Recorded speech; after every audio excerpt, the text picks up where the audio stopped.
The first time my brother claimed he had led the rescue, I was sitting 8 feet away from him in our mother's dining hall. Dylan had one hand around a champagne glass. The other rested against the frame of a photograph that included me. He smiled at the people seated around him. "That mission taught me what leadership really costs," he said. Our mother looked proud. A banker near the window nodded. 2 prospective lodge clients leaned closer. I waited for Dylan to look at me. He didn't. What bothered me most wasn't the lie itself.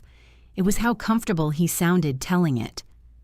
A little over 3 weeks earlier, I'd been in my home office on East Callender Street, wearing old gray sweatpants and trying to decide whether the furnace was making a new noise. I was 42. I'd retired from the United States Army as a major 2 years earlier, after 20 years of service and 4 combat rotations. I'd flown helicopters most of that time. Retirement sounded peaceful when people said it out loud. In practice, it meant I noticed every strange sound in an empty house. The furnace clicked again. I stood under the vent and listened. My phone started vibrating across the desk. The screen showed my mother's name. "Morning, Mom. Samantha, are you busy?" She always asked that after calling. "I'm looking at a vent." "Why?" "Because it's making a noise. Can you look at it later?" "I can probably do both." She paused. "I need you at the lodge." My mother, Carol Riley, was 69 and owned the Riley House Lodge in Livingston. It sat a few blocks from me in a wide old building that had once been a private home. The place had 12 guest rooms, a dining hall, and a front porch that looked better in photographs than it did after a Montana winter. "What happened?" I asked. "Nothing happened. Keith is coming." "Keith Hines?" "Yes." "From the bank." That made me sit down. My mother had been talking about expanding the lodge for almost a year. Dylan managed the place, and the proposed annex was mostly his idea. 6 new rooms, a larger event space, and an office with his name on the door. The estimate had changed several times. The last number I'd heard was $280,000. "What does Keith need from me?" I asked. "A conversation." "That isn't what I asked." She let out a quiet breath. "Could you please come over?" I looked at the small safe beneath my bookcase. It held my retirement papers, my rescue citation, and a few other records I didn't leave lying around. My mother knew the safe existed. She didn't know exactly what was inside. "Give me 20 minutes, I said. The lodge was close enough to walk, but the sky had gone flat and gray. I drove instead. When I pulled into the side lot, Dylan's truck was parked across 2 spaces near the kitchen entrance. That was normal for him. Dylan was 39. He'd served 6 years in the Army as a supply specialist and completed 1 combat rotation. He left the service in 2012 and came home before I did. By the time I retired, he'd been managing the lodge for years. He was good with guests. I'll give him that. He remembered names, noticed anniversaries, and knew how to make people feel they'd discovered a special place. He was less good with invoices, maintenance schedules, and any task that didn't involve someone watching. I found him in the dining hall with our mother and Keith. Keith Hines was 53, neat, quiet, and always carried the same brown leather briefcase. He stood when I entered. "Samantha, thanks for coming." "Sure." Dylan remained seated. "Glad you could fit us in." I took off my coat. Mom said Keith needed me. Our mother motioned toward the empty chair beside her. "Sit down first." There were architectural drawings spread across the table. Dylan had placed a glossy rendering on top. It showed a stone annex connected to the lodge by a covered walkway. The drawing included flower boxes, outdoor lights, and several people drinking wine under a blue sky. Livingston didn't get that sky often enough to put it in a loan proposal. Keith opened a folder. "Your mother and Dylan have completed most of the application process." Most. "We have an approval that depends on several conditions." Dylan leaned back. "Normal conditions." Keith glanced at him. "One of those conditions is a personal guarantee from Samantha." I looked at my mother. She picked up a paper napkin and folded it once. "You told me the lodge qualified," I said. "It does," Dylan said. Keith answered at the same time. "Not by itself." The room became quiet. I looked at the plans again. How much are you asking me to guarantee? The full loan, Keith said. $280,000. Dylan spread both hands. It's not like you'd be paying that. That's not what a guarantee means. I know what it means. Then don't explain it that way. My mother pressed the folded napkin against the table. The lodge has never missed a payment. On the current mortgage, I said. This would be new debt. It would also create new income, Dylan said. Keith stayed out of that part. I respected him for it. I asked, what happens if I don't sign? My mother looked at Keith before he could answer. He closed the folder halfway. The bank won't close the annex loan. Dylan shifted in his chair. There it was. A simple answer, and nobody liked hearing it. I asked Keith, does the existing lodge depend on this loan? No. The current operations remain separate. This financing is only for the expansion.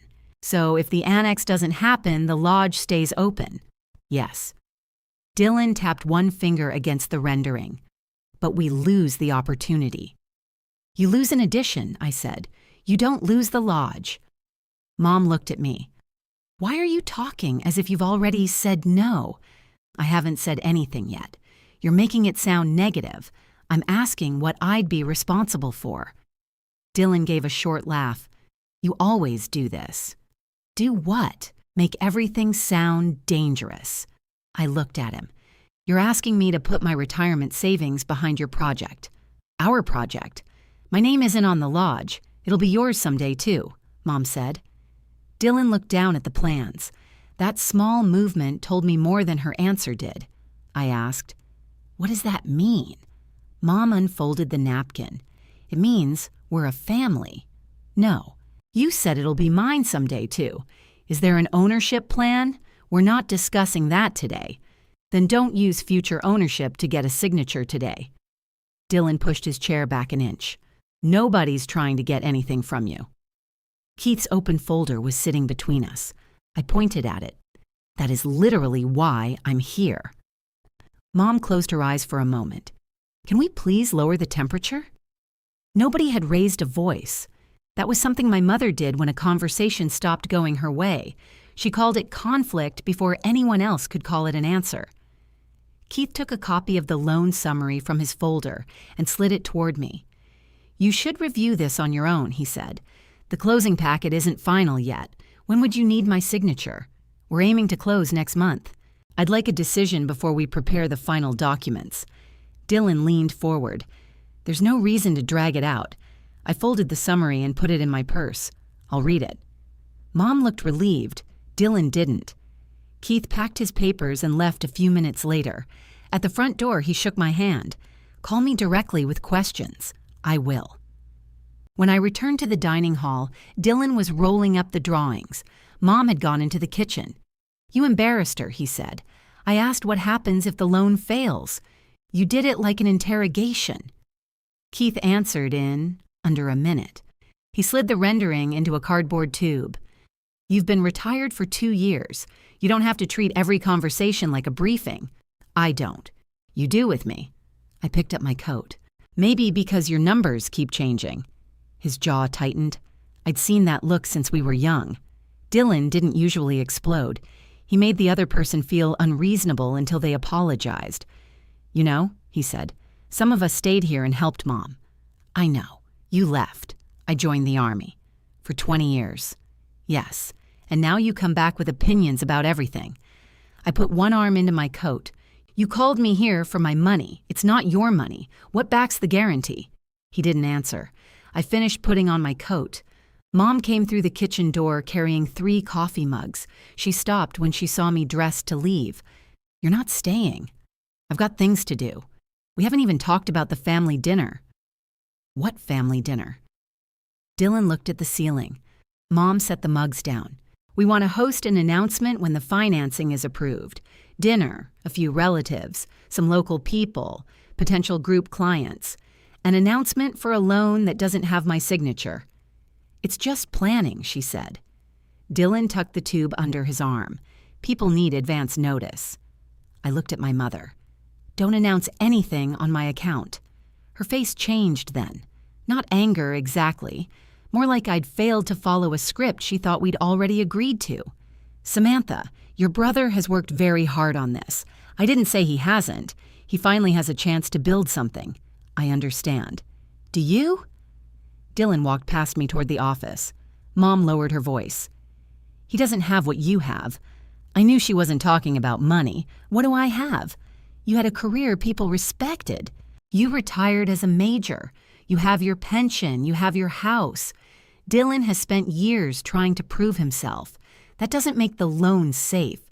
Not everything is about safety. This is. She rubbed one thumb across the handle of a coffee mug. Just read the papers. I said I would.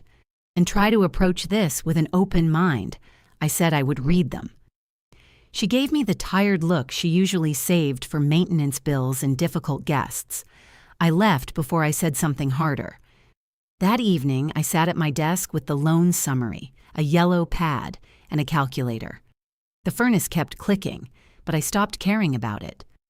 The projected annex income depended on the new rooms staying occupied more than half the year. That was possible during summer. It was less convincing in January. The renovation budget also left very little room for delays. At the bottom of my pad, I wrote one question. Why did the bank need me if the project was as safe as Dylan claimed? Then I wrote another. What exactly was Mom promising Dylan after the expansion? I called Keith. He answered on the fourth ring. Keith Hines. It's Samantha Riley. Hello, Samantha. I have 2 questions. All right. Has the bank approved the loan without my guarantee? No. Has anyone told my family that it has? There was a short pause. I've explained the conditions several times. That didn't answer everything, but it answered enough. My mother and Dylan knew my signature wasn't a courtesy. It was the hinge. I asked Keith to email me the current financial projections and the list of closing conditions. He did it while we were still on the phone. That was my first small win. I had the numbers before Dylan could edit the story around them. The next morning, Mom asked me to help move furniture at the lodge. A wedding party had checked out, and the dining hall needed to be reset for a Veterans Association lunch. I arrived before 9. Dylan was gone on what Mom called a supplier meeting. The folding tables were still stacked against the wall, so I changed clothes and helped her move them. We worked without talking about the loan. After the last table was in place, Mom went upstairs to check a room. I stayed behind to straighten the framed photographs along the dining hall wall. Most of them showed the lodge through different years. There was one of my parents standing on the porch when they bought the place. My father had been gone for several years, but Mom still kept that photograph at eye level. Farther down the wall, I saw a frame I didn't recognize. It held a photograph of a helicopter crew beside an aircraft. I was in the center, wearing flight gear. Dylan stood at the far edge. The picture had been taken at the supporting airfield after Nicole Fisher's extraction in 2011. Dylan had been there because his supply unit supported operations from that location. He hadn't been on the aircraft. He hadn't helped plan the route. He hadn't made the decision to land. The new caption said, Riley Rescue Team, led by Dylan Riley. I stood in front of it for a long time. Then I took out my phone and photographed the frame, the caption, and its place on the dining hall wall. When Mom came downstairs, I was still standing there. Oh, she said. Dylan had that made. I can see that. He thought guests might find it interesting. I looked at her. Did he tell you what happened that day? He said the 2 of you were involved in a rescue. That isn't what this caption says. She glanced toward the kitchen. You'll have to discuss it with him. I will. I took the frame off its hook and set it carefully on the nearest table. Mom watched me. What are you doing? Making sure he notices the question. Mom's mouth tightened. You didn't need to take it down. I didn't break it. Now you know what I mean. I turned the frame face up on the table. Do you believe the caption? She read it again. I believe you were both there. That wasn't my question. She picked up one of the coffee mugs we hadn't used. Dylan put time into this room. He's trying to give it some personality. The room had personality. It looked old. It is old. That's why people stay here. She carried the mug toward the kitchen. Mom, She stopped. Do you believe Dylan led that team? I don't know the military details. You never asked. I didn't want to bring up things you might not want to discuss. That would have sounded considerate from anyone else. From my mother, it meant she hadn't asked because the answer might create work. You display the picture, I said. That makes the details your responsibility. She turned around. Why does everything have to become a test with you? It isn't a test. You walk into a room and suddenly everybody has to defend themselves. I walked in here to move tables, and I appreciate that. I waited. She added, I do. That was our pattern. Mom called me when something needed lifting, checking, repairing, or paying. She thanked me after reminding me how difficult I'd been while doing it. I put the frame against the wall instead of back on the hook. When will Dylan return? I don't know. Around lunch. I'll wait. You don't have to do that. I know. She stared at me for another second, then went into the kitchen. I reset the rest of the dining hall. I lined up the chairs, replaced 2 burned-out bulbs, and tightened a loose screw on the front door handle. The veterans group was due at noon. Mom had forgotten to print their menu cards, so I went to the office and did that too. Dylan's desk was covered with paper. There were room schedules, vendor invoices, and a stack of postcards for the expansion announcement. The front showed the rendering of the annex. On the back, in large letters, it said, "A new chapter in the Riley legacy." No date had been printed. The bottom said details would follow. I didn't touch the stack. Mom came into the office while the printer was running. "Those are nice, aren't they?" she asked. "The postcards?" Dylan designed them. They announce something the bank hasn't financed. They create interest. They create expectations. She took the menu cards from the printer tray. "You used to be more optimistic." I looked at her. "When?" "Before you retired. I lived in another state before I retired. You saw me twice a year. We spoke on the phone, mostly when the lodge needed something. That's unfair." It wasn't, but I could tell she believed it was. I had handled insurance questions from hotel rooms. I'd compared water heaters from an airfield break room. One year, I spent most of my holiday leave replacing the dining hall floor because Dylan had ordered material without checking whether the old subfloor was level. Mom had called that family time. I didn't say any of it. I took the menu cards and started folding them. Mom stood across from me. "Your brother thinks you don't respect him." "Did he tell you that?" "He doesn't have to."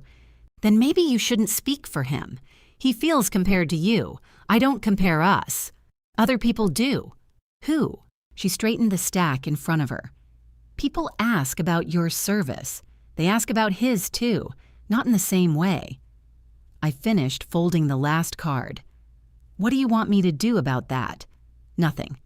I'm just asking you to understand why the expansion matters. So the annex fixes how people see him?" "That's not what I said." It sounded close. She gathered the menus and walked out. I stayed in the office. The truth was, I did understand part of it. Dylan had come home at 25. He'd spent the next 14 years working in a lodge our parents owned. Guests called him the manager. Vendors still asked for Mom. Every improvement had to pass through her checkbook. The annex would give him something visible. His plan, his rooms, his office. I could understand wanting that. I couldn't understand why I had to risk my savings to make it real. At 11:30, the veterans began arriving. Most wore ordinary jackets and jeans. One man had an old unit patch sewn onto his cap. Nobody asked me about my service. I helped Mom fill water glasses and stayed out of the way. Dylan entered through the kitchen at 11:45. He wore a clean blue shirt and carried a box of printed brochures. He saw the empty place on the wall immediately. "Where's the photograph?" "On the table," I said.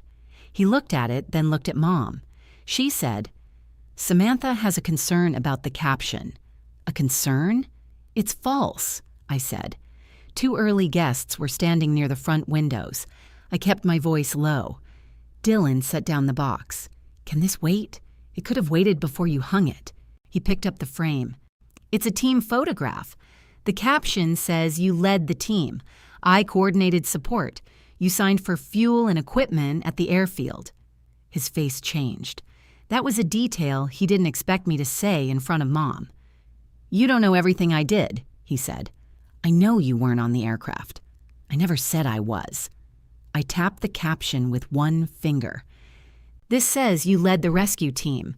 It says Riley Rescue Team. Then it says your name. You're reading it in the least generous way possible. There's only one way to read it." Mom moved between us and lowered her voice. "Guests are here." I looked at her, then put it in the office. Dylan held the frame against his chest. "This is ridiculous."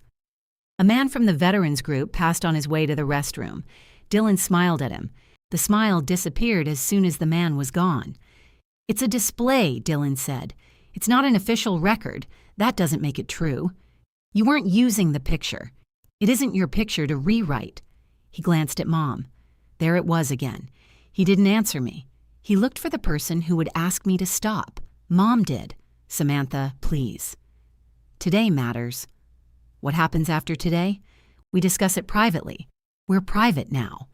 We have people in the next room. That's the dining hall." "This is also the dining hall." Dylan shook his head. "You know exactly what she means." I did. She meant I was supposed to protect the lodge from discomfort. More specifically, I was supposed to protect Dylan from being corrected where anyone might notice. A guest called for more coffee. Mom turned toward the kitchen. "I'll get it," I said. She gave me a grateful look so quickly it almost hurt.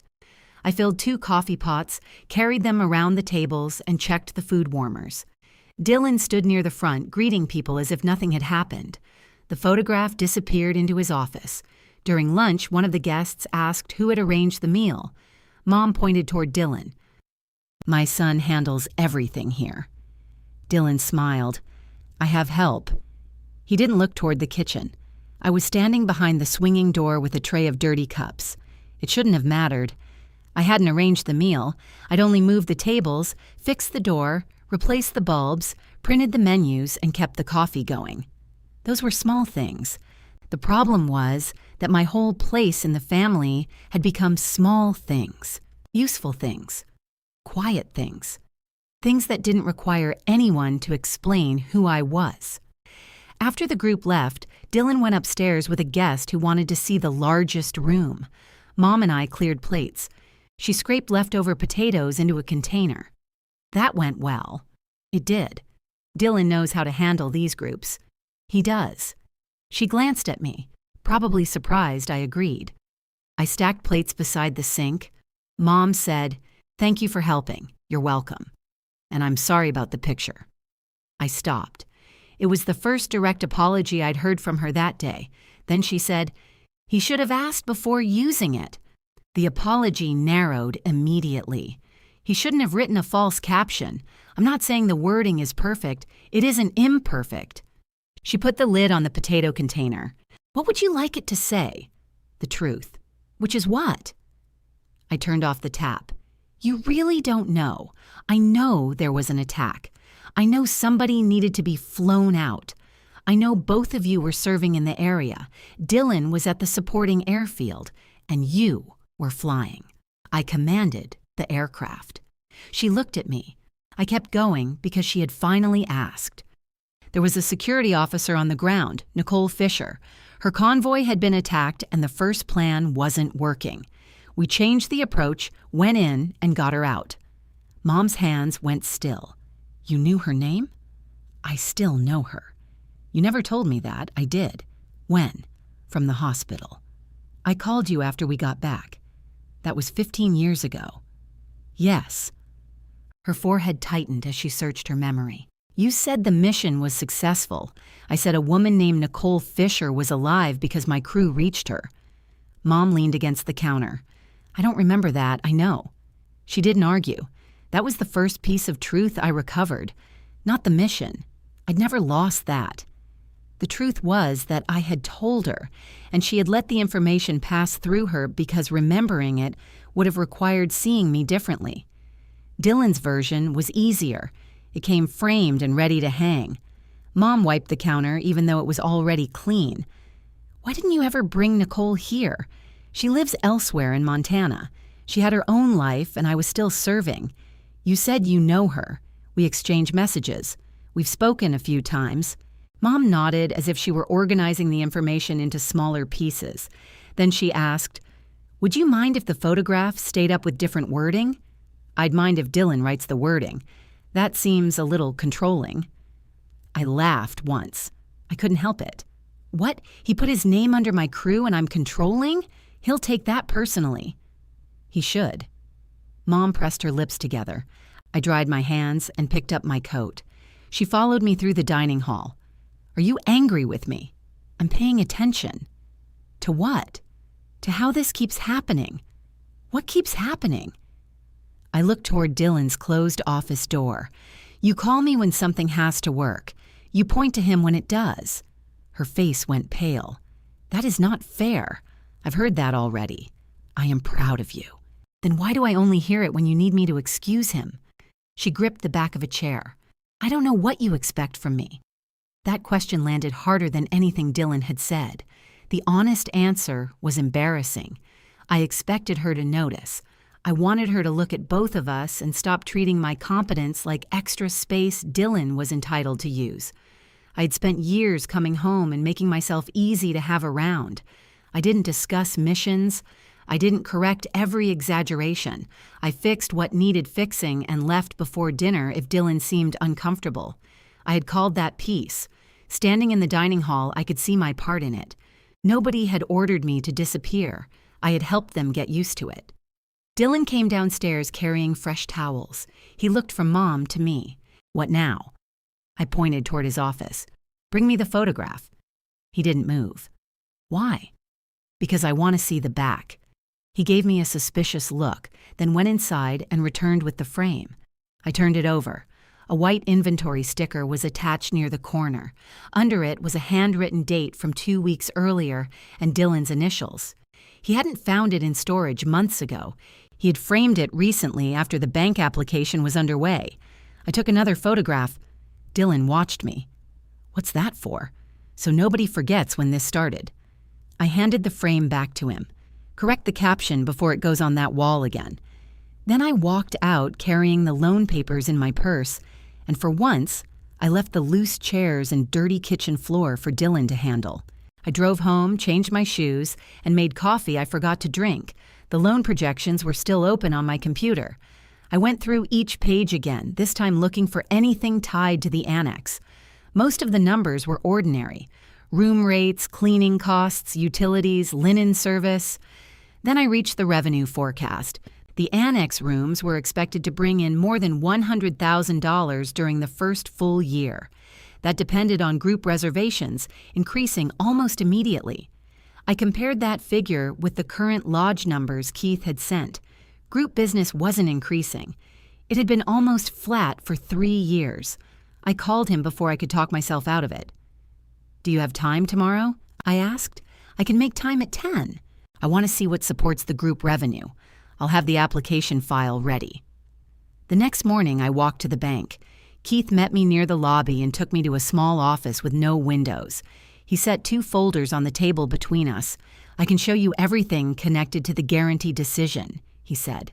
"Some customer information may be limited. That's fine." He opened the first folder. The financial statements matched what he'd emailed me.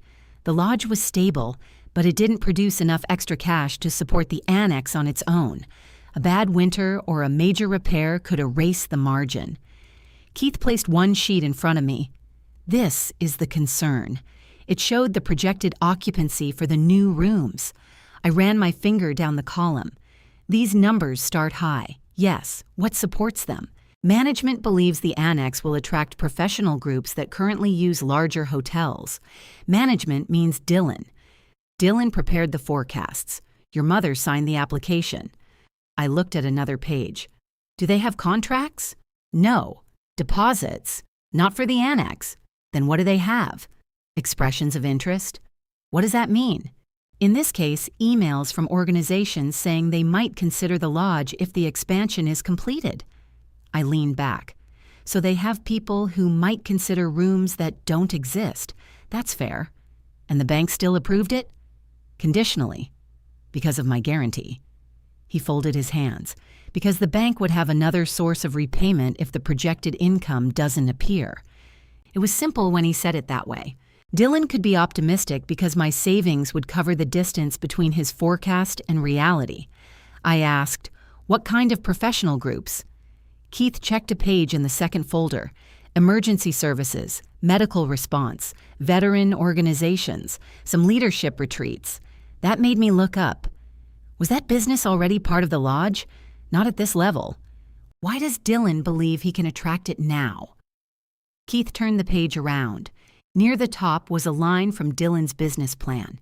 The annex would allow the lodge to build on its manager's military background and established connection to emergency response leadership. I read it twice. What established connection? Keith shook his head. The bank didn't verify that as a separate asset, but it helped support the forecast. It explained the marketing strategy. The guarantee supports the credit decision. He wasn't being evasive. He was separating the story Dylan told from the thing the bank could actually collect. Did Dylan provide marketing materials? A draft brochure and a link to a group events page. Can I see them? Keith hesitated. I can show you the material included with the application. I can't give you correspondence from prospective clients. That's enough. He opened the folder and removed a color printout. The page showed the front of the lodge, the proposed annex, and a picture of Dylan in his Army uniform. I recognized it. It had been taken before he left the service. Under his photograph were the words, "Veteran-led hospitality for teams that serve." That was vague. It was also deliberate. The next section described the proposed meeting room as a place where emergency professionals could train, recover, and reconnect. It promised optional leadership talks hosted by Dylan. What does he talk about? I asked. Keith looked uncomfortable. The application doesn't say. I read the page again. Did Mom see this? She signed the business plan. That wasn't my question. I don't know what she read before signing. That sounded like my mother. She read room complaints carefully. She read reviews twice. She signed Dylan's paperwork where he marked the line. I set the brochure down. Can the bank close without me? No. Can anyone sign for me? No. Can my mother replace me with the lodge itself? The lodge is already part of the loan structure. It isn't sufficient by itself. I wanted each answer clean. Keith understood that. He said, "You can decline, Samantha. You don't need to prove misconduct. You don't need to provide a reason." I know. Do you? I looked at him. He continued, "Your family seems to be treating this as the last step in an approved project. It isn't. Your decision is still a condition." I closed the folder. When do you expect the final closing packet? If the remaining property review is completed, we could prepare it within 2 weeks. The target closing would be the following business day. Following what? He checked his calendar. Your mother mentioned an announcement dinner. She requested that we delay the formal close until after it. I stared at him. The bank agreed to that? We agreed to schedule around it, provided all conditions are satisfied. I advised her not to announce completed financing before completion. Did Dylan make the same request? He was present. I thanked Keith and left. Outside, the wind pushed loose grit along the sidewalk. I stood beside the bank for a minute, holding my coat closed at the neck. The dinner wasn't just a family celebration. They were arranging the financing around it. They wanted people to hear about the annex before the bank had my signature. I walked home, opened the Riley House Lodge website, and found the group events page. It had been updated that morning. The main photograph showed the dining hall. Another showed the annex rendering.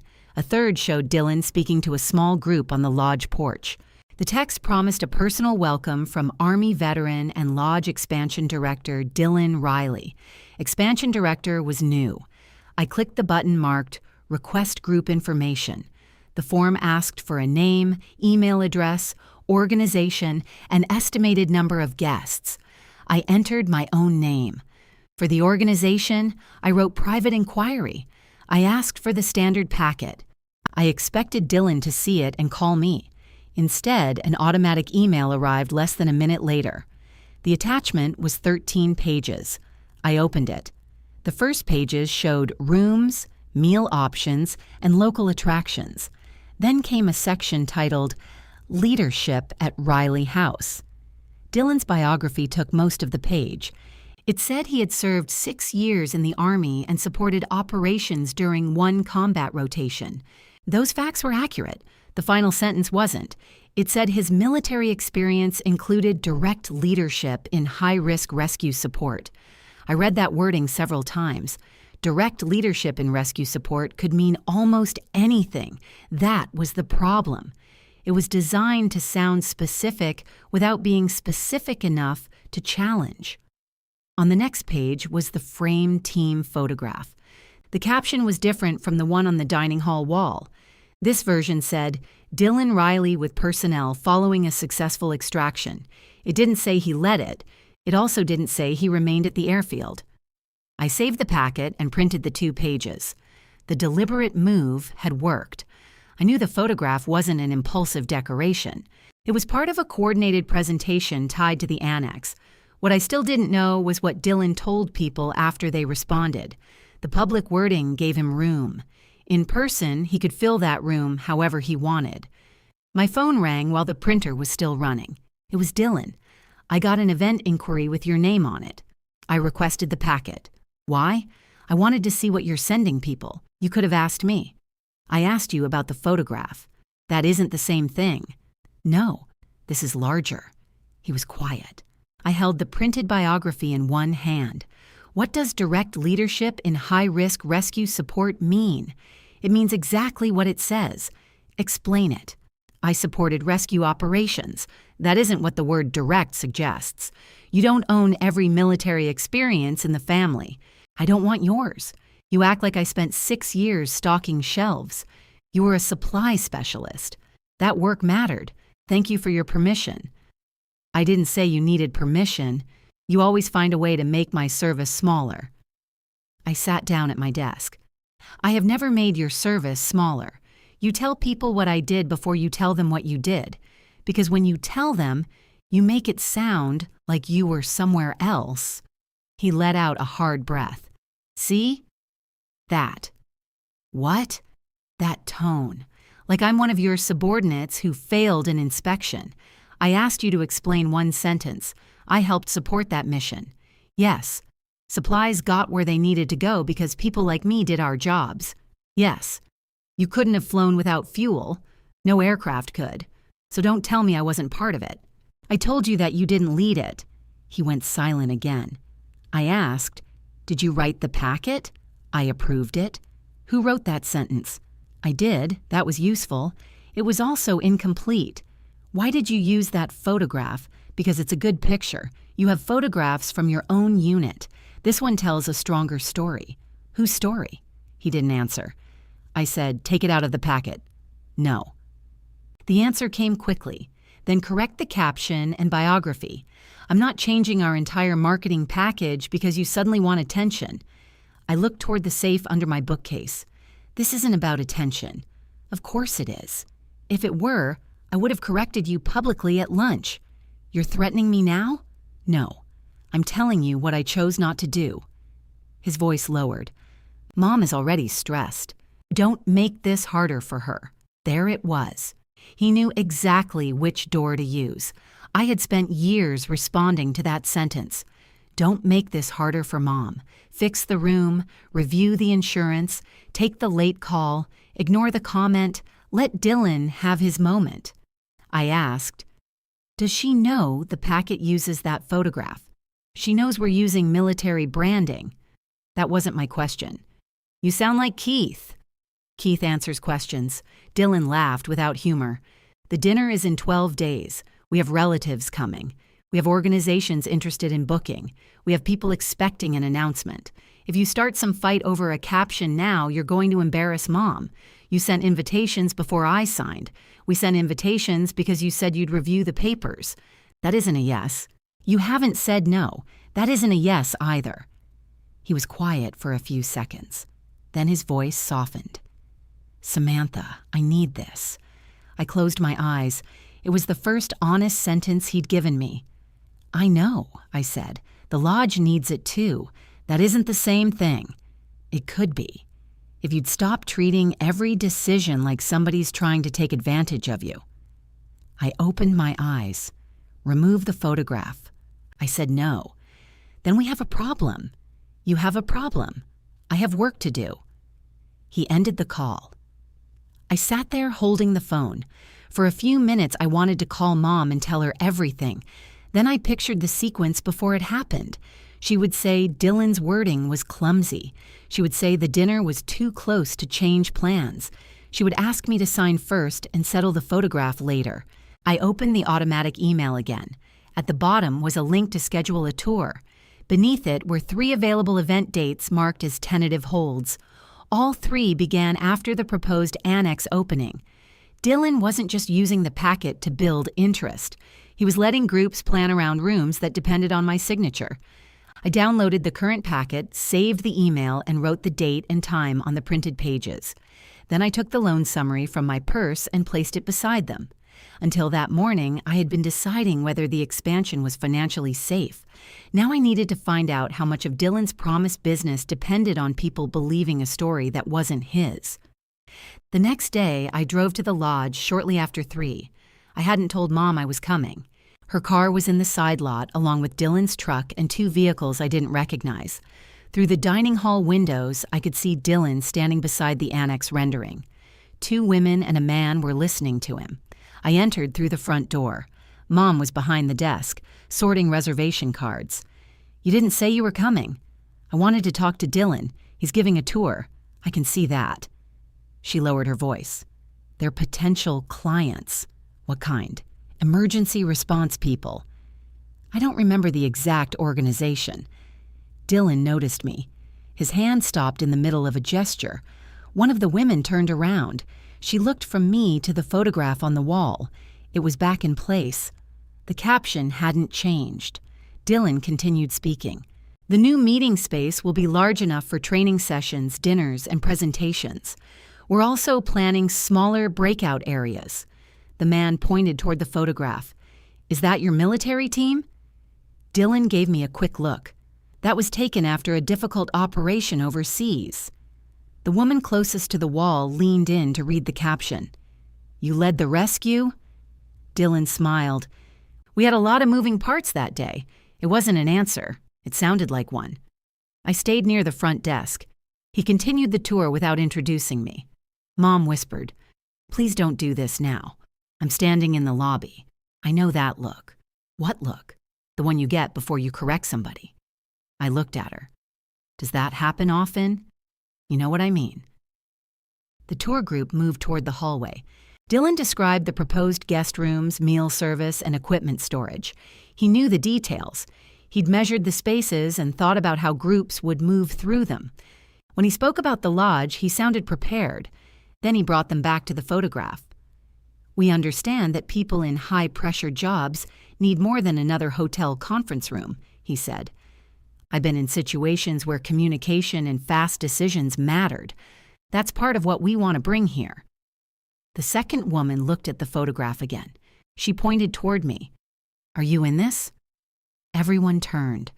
Dylan's mouth tightened. I stepped closer. "Yes." She looked between us. "Your family?" "My sister," Dylan said. "Samantha?" The woman smiled. "Were you part of the support side too?" "No. I commanded the aircraft." The room went quiet. I didn't add anything else. The woman looked at the caption, then back at Dylan. He recovered quickly. "Samantha was one of the pilots," he said. "Like I said, a lot of moving parts. I was the aircraft commander." He gave a small laugh. "She likes precision. I do." The man shifted his folder from one hand to the other. "Were you both on the helicopter?" "No," I said. Dylan stared at me. The man waited. I said Dylan was assigned to the supporting airfield. Mom came around the front desk. "Can I get anyone coffee?" Nobody wanted coffee. The first woman thanked Dylan for the tour. She said they needed to review several locations before making any decisions. The group left with brochures tucked under their arms. Dylan waited until the front door closed. What was that? You were asked a question. You made me look like a liar. The caption did that. You could have let me answer. You did answer. Mom stepped between us again. Both of you, stop. Dylan pulled the photograph off the wall. You happy now? No. He carried it to the nearest table and turned it face down. What else do you want? I want to know what you've told those people. I told them about the lodge. You used that photograph. It was on the wall. It's in the group packet. They requested the packet. You wrote that you had direct leadership in rescue support. I did. Name the rescue. His face hardened. I'm not doing this. Name one. I don't owe you my service record. You're selling mine. Mom said, Samantha. I held up the printed packet. These are the pages he sent them. She looked at Dylan. He didn't seem surprised that I had a copy. Mom took the pages from me. She read his biography first. Then she looked at the photograph and its caption. This isn't the same wording as the frame. No, I said. She looked at Dylan. Why are there two captions? They're both accurate. They can't both be accurate, I said. One says he led the team. The other says he stood with personnel afterward. Dylan rubbed the back of his neck. The dining hall caption was supposed to be shorter. Shorter isn't the problem. Mom kept reading. What does direct leadership mean here? He looked at her. You know what I did. I know you supported operations. I've explained this. Not to me. He glanced toward the windows. Can we not stand in the lobby arguing about the army?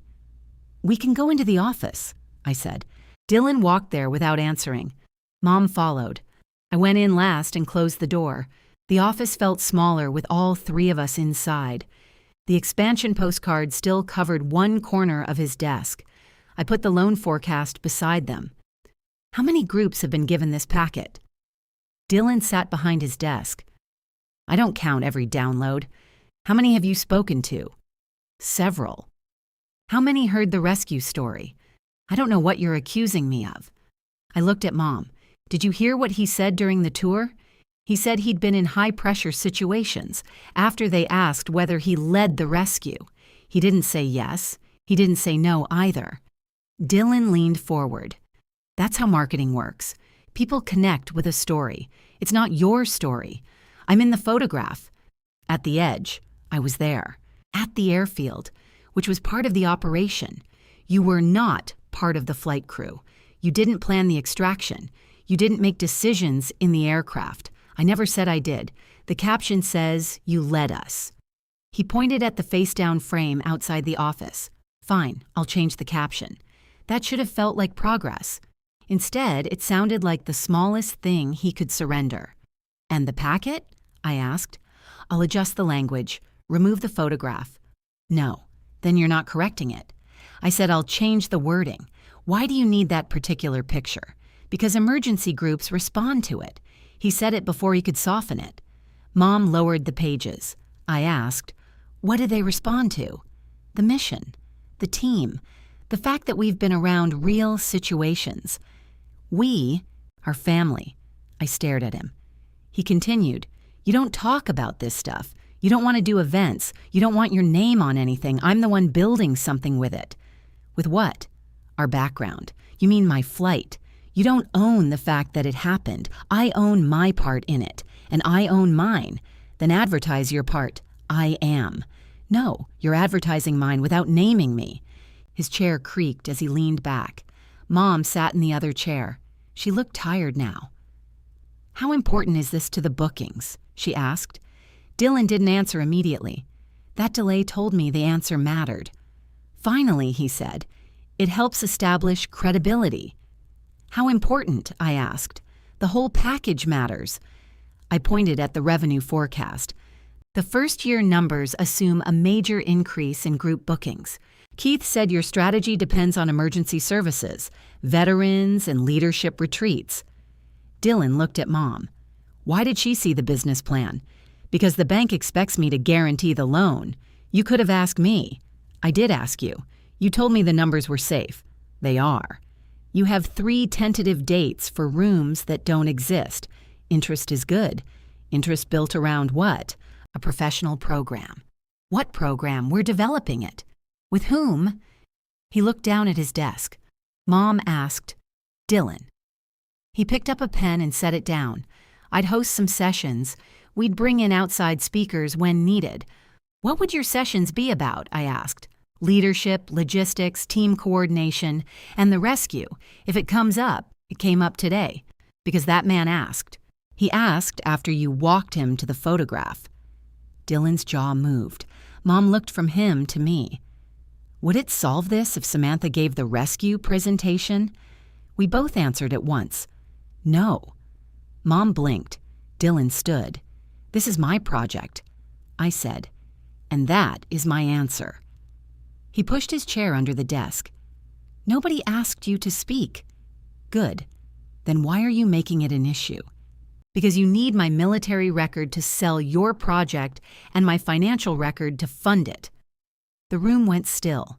I hadn't planned that sentence. Once I said it, I couldn't pretend the two things were separate. Dylan looked at the loan forecast. I don't need your military record. Remove it. I said, I'll revise it. Remove the photograph and every reference that suggests you led an extraction. Until that happens, I'm not discussing the guarantee. Mom stood quickly. The closing is too close for that. Then he should move quickly. You can't tie the loan to a family disagreement. The loan is already tied to me. Dylan gathered the postcards into one stack. You're holding Mom's future hostage over a caption. The existing lodge isn't at risk. You don't know that. Keith confirmed it. He looked at Mom. She didn't meet his eyes. That was another answer. Dylan had been letting the expansion sound like survival. Mom knew it wasn't. I picked up my copy of the packet. The lodge stays open if there's no annex. Mom sat down again. Yes, she said quietly. Dylan stared at her. She added, but we've already invested in the plans. How much? I asked. Not enough to endanger the lodge. That wasn't my question. She rubbed her forehead. Almost $16,000. I hadn't known that. From where? Operating revenue. Some of my savings. Dylan said, it was necessary. I looked at the postcards, the drawings, and the packet. They had spent money before securing the condition they couldn't replace. Mom said, that's why we need to keep moving. No, that's why you want to. She looked at me with wet, angry eyes. You always have the luxury of walking away. I almost answered. Then I saw what she meant. The lodge was her home, her work, and the last thing she'd built with my father. I could leave the office and sleep in my own house. She had tied her daily life to Dylan's plan. That didn't make the plan mine. It did make saying no more expensive. Dylan opened the office door. I have actual work to do. I stepped into the hall. The framed photograph was still face down on the table. I took it with me. Dylan followed me to the front desk. You can't just take lodge property. It was my copy. How do I know that? I turned the frame over and pointed to a faint mark near the lower corner. My initials were written there in black ink. I'd marked the back before mailing several crew photographs home years ago. Mom leaned closer. Where did you get it? I asked Dylan. He looked away. Storage. Whose storage? Upstairs. With the family boxes. Mom said, those were Samantha's boxes. I thought they belonged to the lodge. You thought a photograph from my deployment belonged to the lodge? He didn't answer. I removed the recent inventory sticker and placed it on his desk. The photograph went into my bag. That was the practical win. He couldn't hang that copy again or send a clean new scan from the frame. The cost arrived before I reached the door. Mom picked up one of the expansion postcards. The dinner is in 11 days, she said. People have made travel plans. You can still have dinner. We invited them for an announcement. You shouldn't have. Her fingers tightened around the card. I told them you were supporting the project. I stared at her. What exactly did you tell them? That we were moving forward as a family. That isn't true.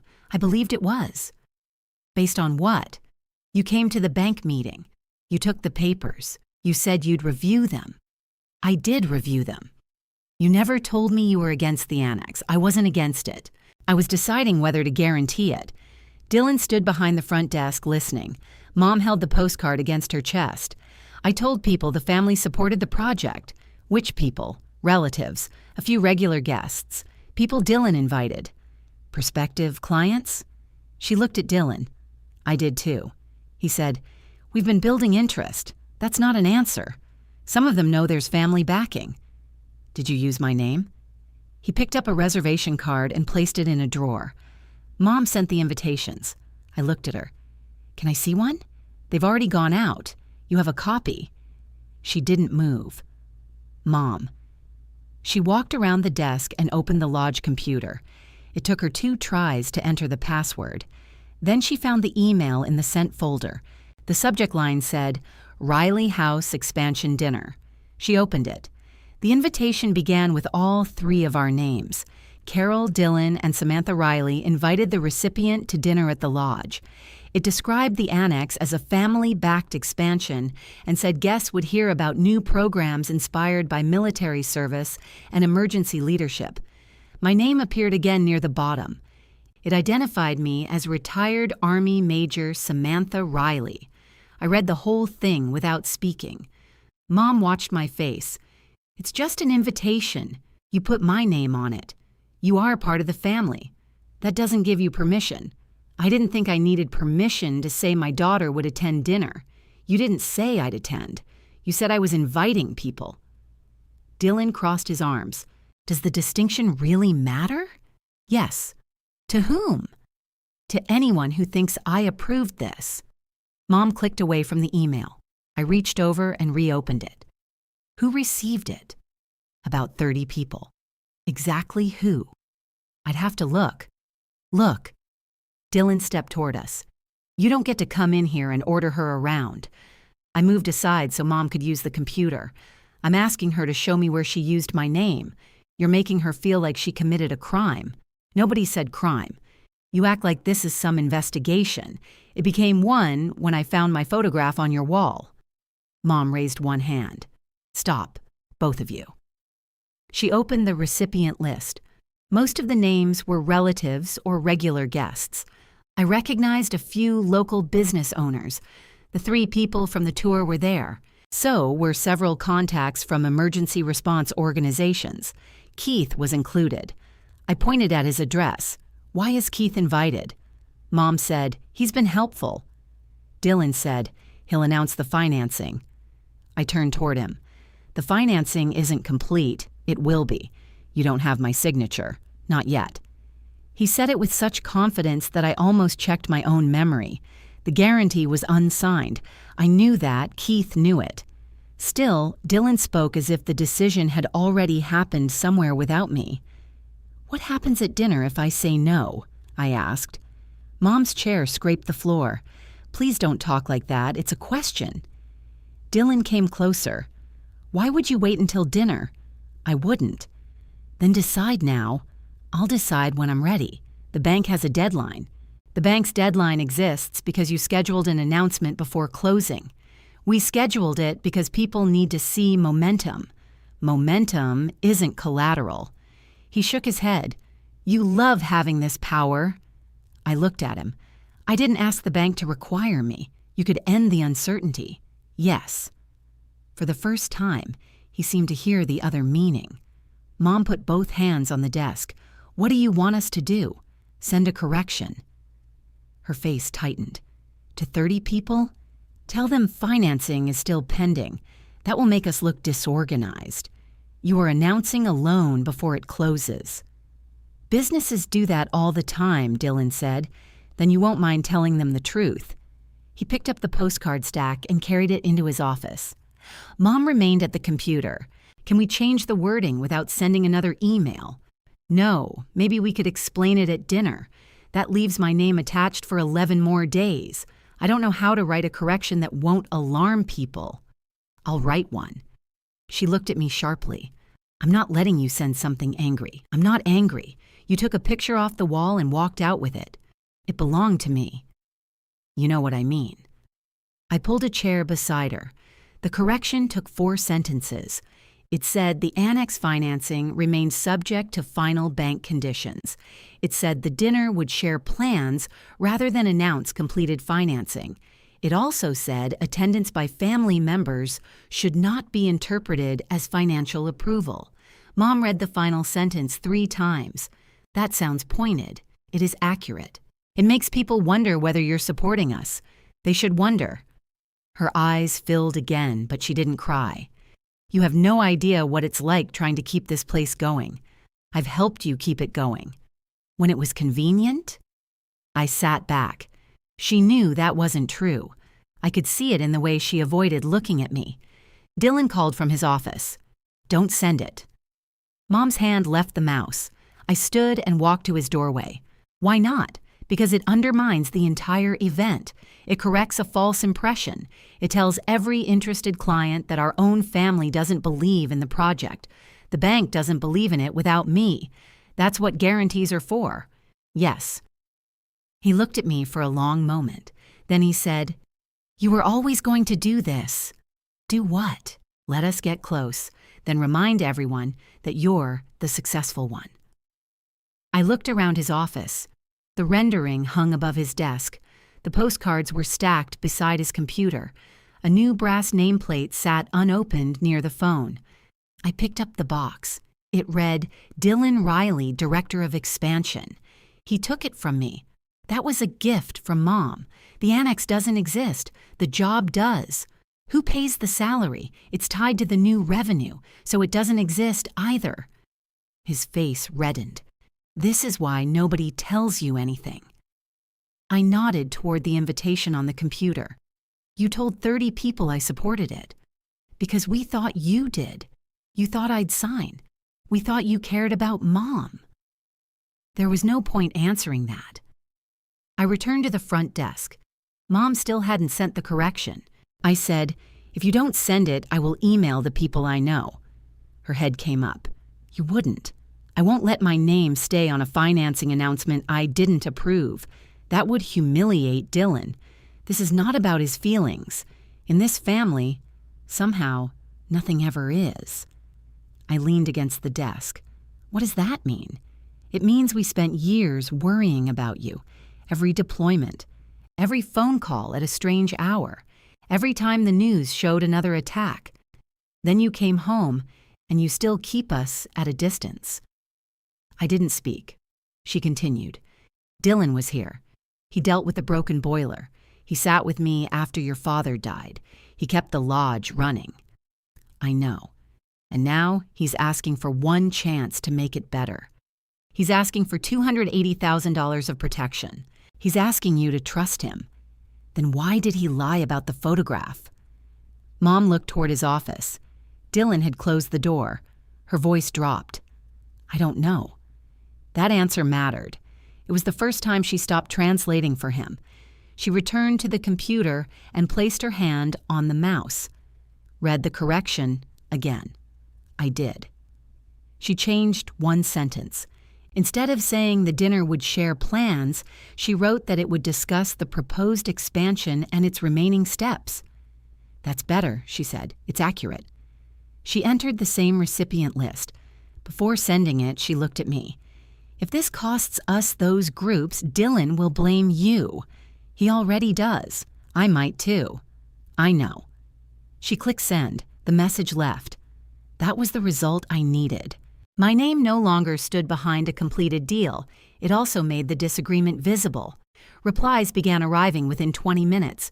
One relative wrote that she hadn't realized financing was uncertain. A regular guest asked whether the dinner was still happening. One of the tour visitors thanked Mom for clarifying and asked whether room reservations should wait. Dylan came out of his office when the third reply arrived. What did you do? Mom turned the screen toward him. I corrected the invitation. His eyes moved across the message. You sent this to everyone? Yes. Why? Because the loan hasn't closed. His hand tightened around the back of her chair. Now it looks like we don't know what we're doing. Mom said nothing. He looked at me. You wrote it. I helped. Of course you did. He walked back into his office and shut the door hard enough to shake the framed license beside it. Mom flinched. I stayed until the replies slowed down. We answered the basic questions with the same sentence. The lodge remained open and the dinner remained scheduled. At 5, Keith called me. I received Carol's clarification. Good.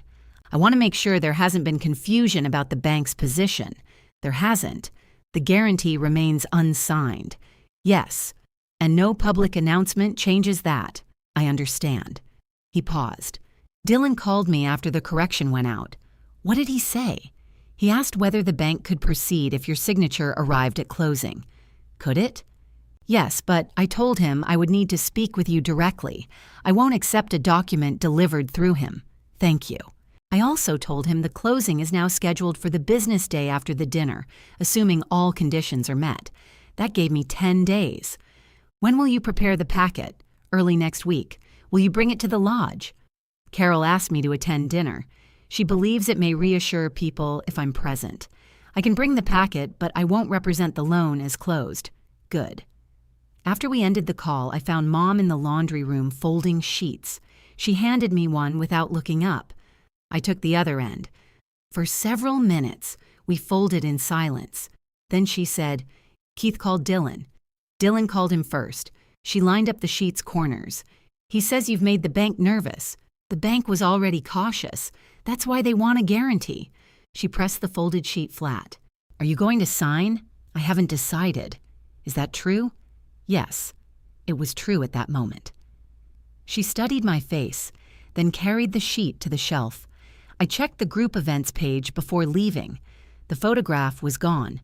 Dylan had removed the rescue language too. His biography now ended after the sentence about his 6 years of service.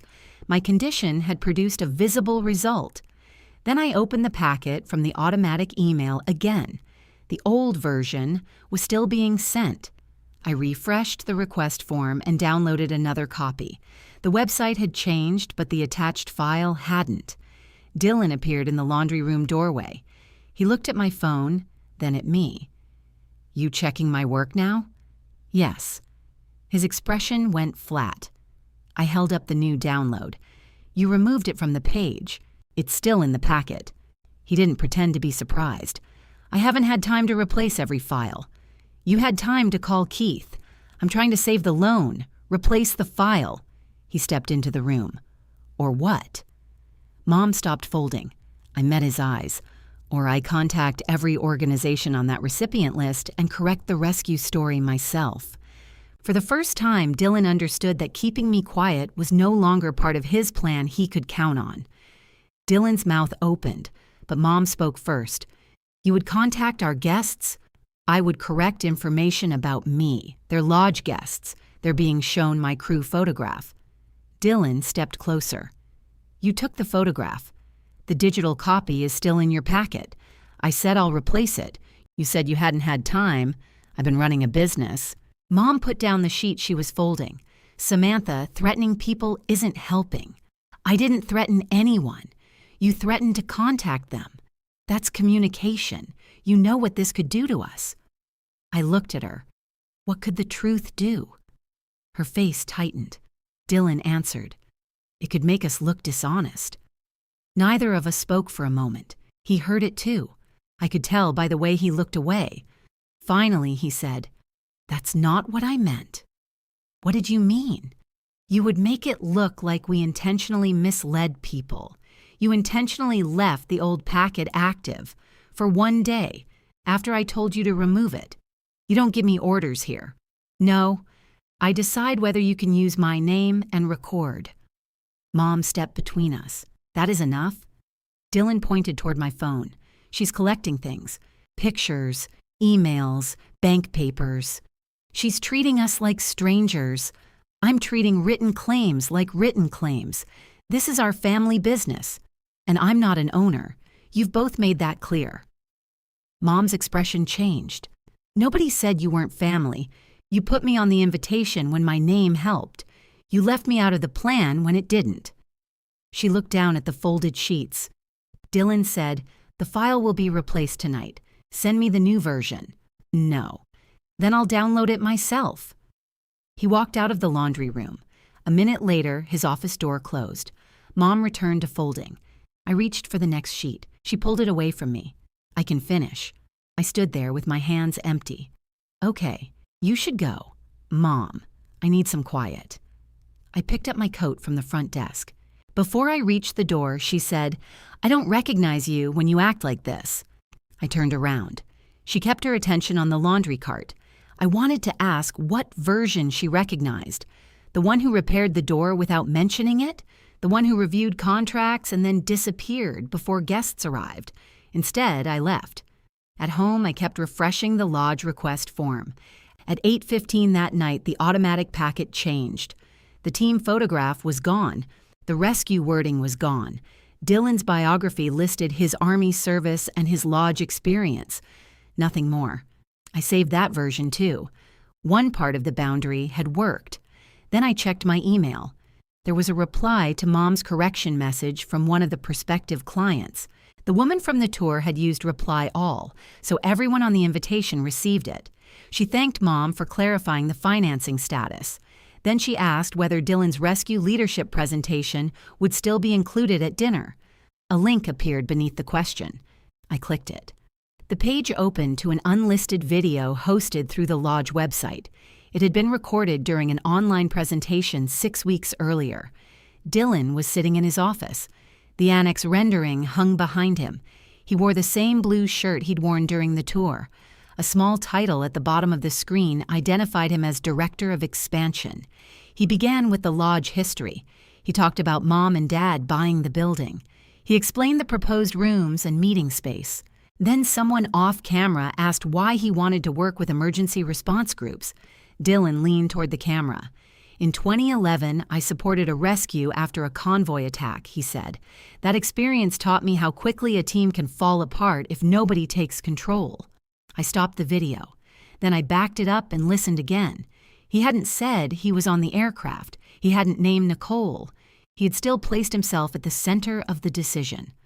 I continued watching. A slide appeared with the team photograph. The caption said, Leadership after action.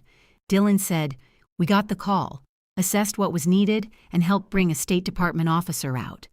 We. The next sentence was worse. I learned that day that leadership means moving before every condition feels safe. That decision had been mine.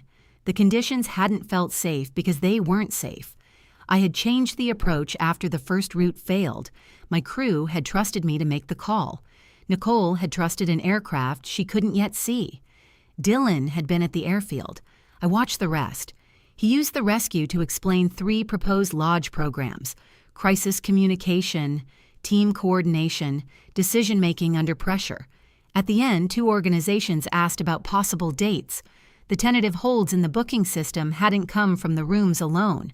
They came after that presentation. I downloaded the video, then I sat at my desk without moving. The conflict was no longer about one inaccurate caption. Removing the photograph from the website wouldn't undo 6 weeks of conversations. Dylan had built part of the annex forecast around a version of my service that made him the useful Riley. He wanted the story, the clients, the position, and my financial protection. My phone rang. Mom's name appeared. I answered. Did you see the reply? She asked. Yes. I didn't know about the video, I believe you. That seemed to surprise her. I watched it, she said. So did I. He never says he flew. No, he says he supported the rescue. He did support the operation from the airfield. She was quiet. I waited. Finally, she said, Then which part is false? The part where he uses my decision as his lesson. I don't understand. He says he learned leadership by moving before conditions were safe. He wasn't the one who moved. He wasn't in the aircraft. Maybe he means the whole team. He says he took control. He doesn't use those exact words. Mom, I'm trying to understand what you expect me to do. Ask him why prospective clients call it his rescue leadership presentation. She went quiet again. I could hear a dryer running behind her. He says they named it that, she said, and he kept using the name. He says it's too late to remove the video because people already received it. It's not too late to stop sending it. He took the link off the website. The link still works. I don't know how those things work. Dylan does. She lowered her voice. He's very upset. So am I. He says you're trying to destroy his credibility. He used mine. That's how you see it. How do you see it? She didn't answer. I closed the laptop halfway. Mom, what did he tell you happened in 2011? That both of you helped get someone out. That's all. He said his unit made the mission possible. His unit supported the airfield. That part is true. He said you flew. Did he say I commanded the aircraft? No. Did he tell you I made the extraction decisions? No. Did he say he stayed at the airfield? Another pause. No. That was the scale of it. He hadn't needed to invent one enormous lie. He gave people pieces and let them arrange those pieces around him. I opened the laptop again. Ask him to remove the video. He already removed the link. Delete the page. I'll ask. Don't ask. Decide what can be published through your business. Her voice changed. You don't own the lodge. No. You keep speaking as if you do. I'm speaking as the person in the photograph. He's in it too. At the edge of the airfield after we returned, she took a breath. I can't keep doing this tonight. Then we'll talk tomorrow. No, I need space. All right? I also need the side door key. I didn't understand at first. The lodge key? Yes. Why? Dylan says you shouldn't have unrestricted access while you're threatening to contact clients. I looked at the brass key on the hook beside my desk. Mom had given it to me when I retired. She'd said it was still my home, even if I had my own house. Do you agree with him? I asked. I think everybody needs boundaries. I almost laughed. Instead, I said, I'll bring it in the morning. You can leave it at the desk. Will you be there? Yes, I'll hand it to you. We ended the call. The next morning, I walked to the lodge. Mom was alone at the front desk. Dylan's truck wasn't in the lot. I placed the key on the counter. She looked at it but didn't pick it up. This doesn't mean you aren't welcome. What does it mean? That you should come through the front like everyone else? I nodded. You called me during a snowstorm last winter because the side door froze. I remember. I came at 5 in the morning. I remember that, too. Did I feel like everyone else then? Her eyes moved toward the dining hall. That's not fair. No, it isn't. I pushed the key closer. She closed her hand around it. The metal disappeared into her palm. I wish you would stop making me choose, she said. Between what? My children. I'm asking you to choose what's true. That's easy for you to say when the truth always seems to favor you. I stood very still. She seemed to regret the sentence, but she didn't take it back. I left through the front door. By the time I reached home, the loss of the key had become more painful than I wanted to admit. It wasn't access I needed. The lodge was 3 blocks away. I could enter during business hours like any guest. The key had meant Mom expected me to come when something went wrong. That role had never been equal to belonging, but I had treated it that way. I went into my office and opened the safe. The rescue citation was inside a plain folder beneath my retirement documents.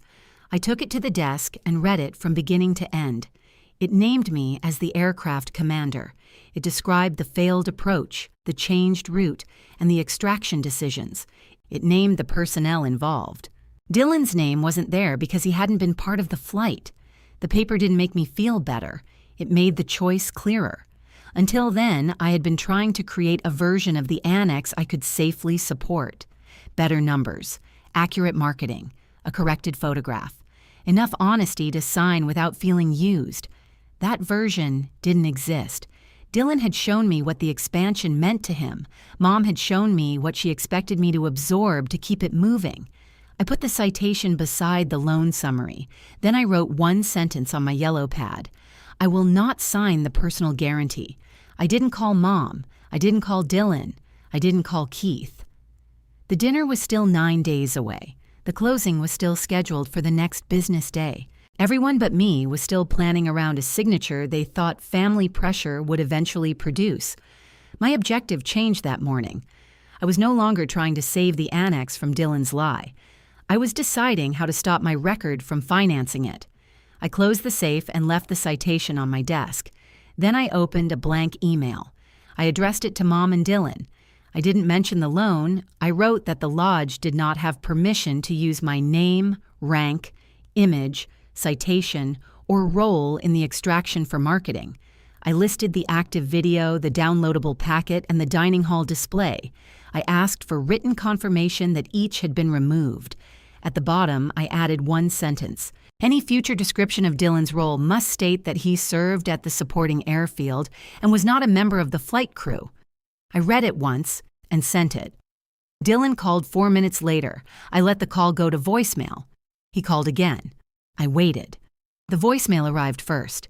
You need to call me before you send things like this. You've made claims about lodge materials that aren't even active. Call me. The second voicemail was shorter. You don't get to dictate my service record. I saved both. Mom sent a text. Can we talk in person? I replied that I would meet her at my house. She didn't answer for nearly an hour.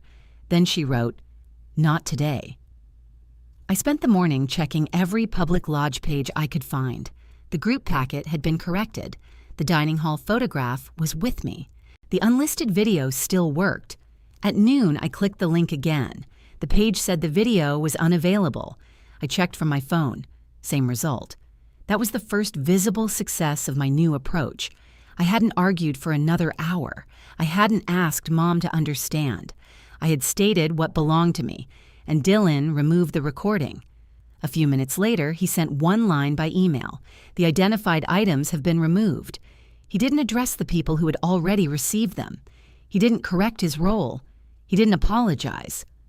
I saved the message. After lunch, I called Nicole. We hadn't spoken in almost 6 months. Most of our contact was brief. A birthday message, a photograph from a hiking trip, an article about emergency aviation.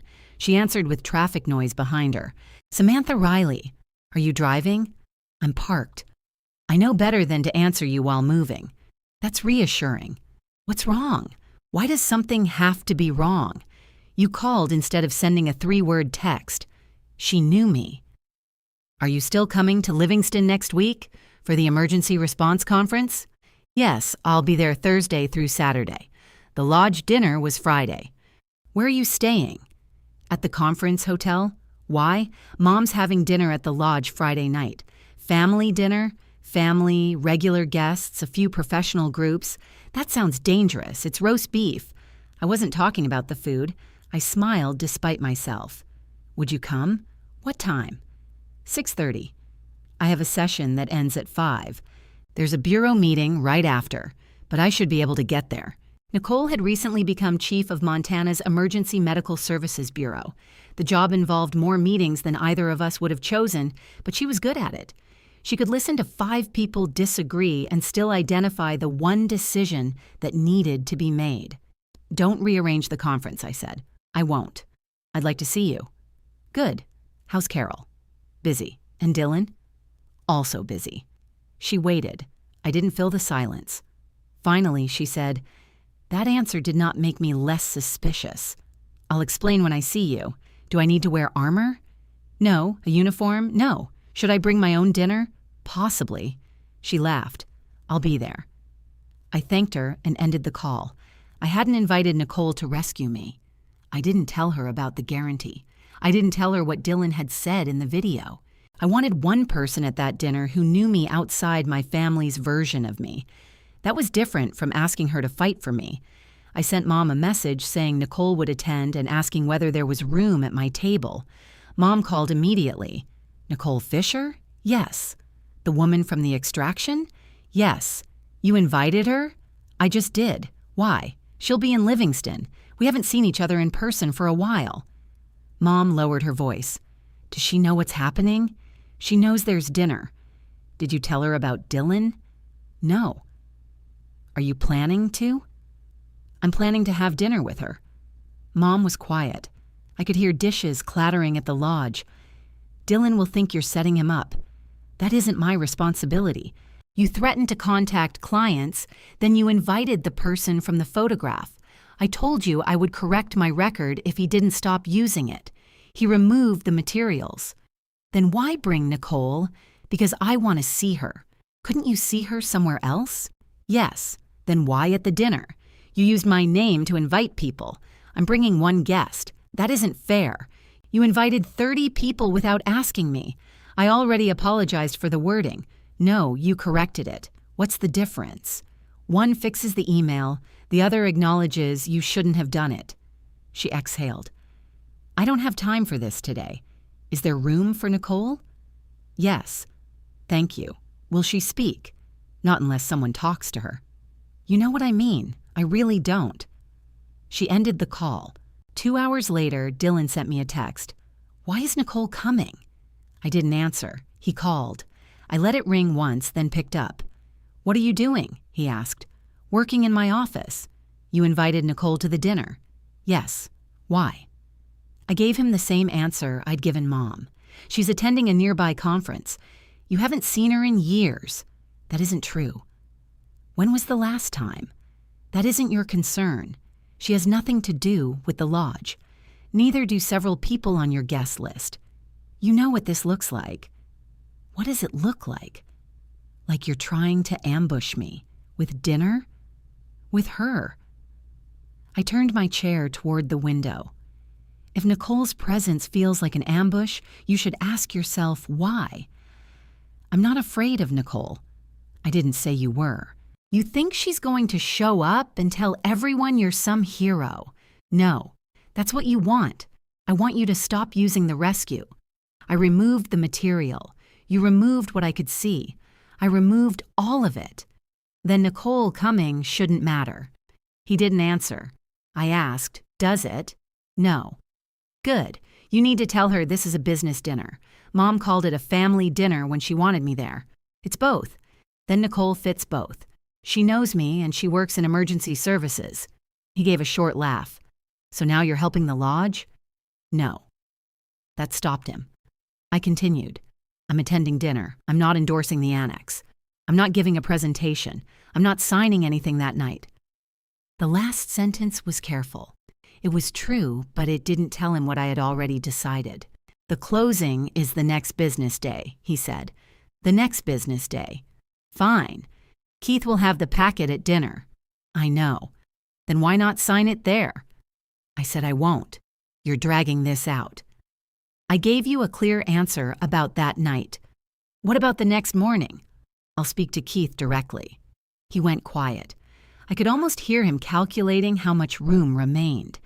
Then he said, Mom needs you at the lodge tomorrow. For what? The dining hall lights keep tripping the breaker. Call an electrician.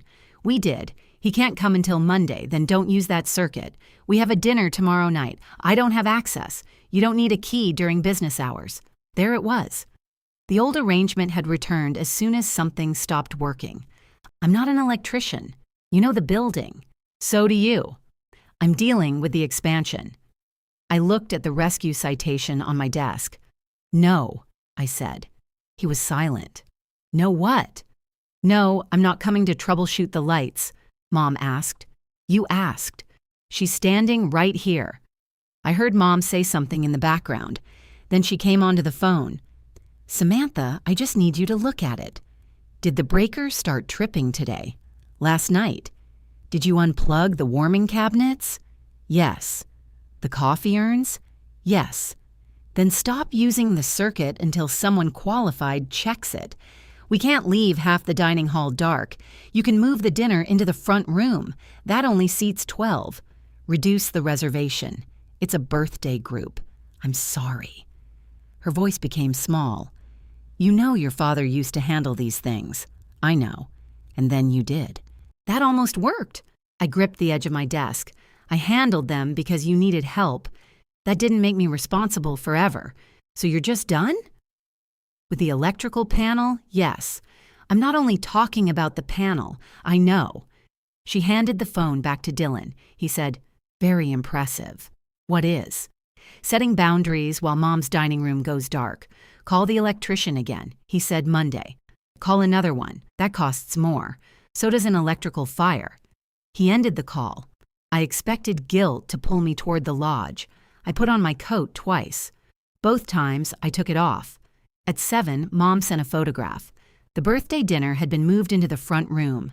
The tables were close together, but everyone had a seat. The lights were on. Her message said, we managed. I replied, good. That was another useful result. Smaller, but important. They solved a lodge problem without me. Nobody was hurt. The building stayed open.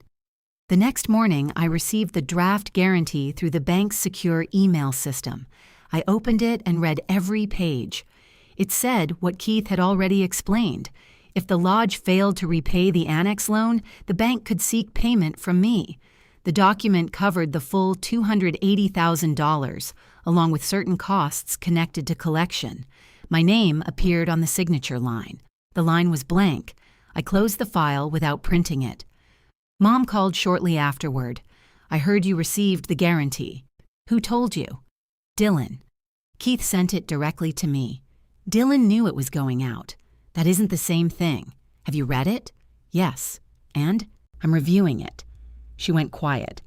Then she asked, Is Nicole still coming? Yes. Dylan wants to change the seating. Why? He thinks she should sit with the emergency response guests. She's my guest. He says it will be useful for networking. She's sitting with me. Mom sighed. This dinner is becoming very difficult. It hasn't happened yet. Exactly. Later that afternoon, the lodge website changed again. The dinner page now listed a program. Welcome from Carol. Expansion presentation from Dylan. Financing remarks from Keith. At the bottom was a new line. Special guest, Nicole Fisher, Chief of Montana's Emergency Medical Services Bureau. I had never authorized them to use her name. I called Dylan. He answered immediately. You saw it. Take her name down. She's a public official attending a professional dinner. She's my guest. She's also relevant to the groups coming. You didn't invite her. You did. To our event. Take her name down. Why? Are you afraid she'll support the annex? This isn't about what she supports. Then there's no problem. I heard the satisfaction in his voice. My strategy had worked once. The video was gone. The packet was corrected. Nicole had accepted my invitation.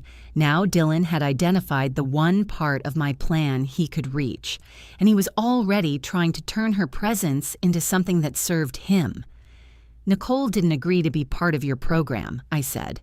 She agreed to attend. That isn't the same thing. She's the bureau chief. People will recognize her. You're proving my point. What point?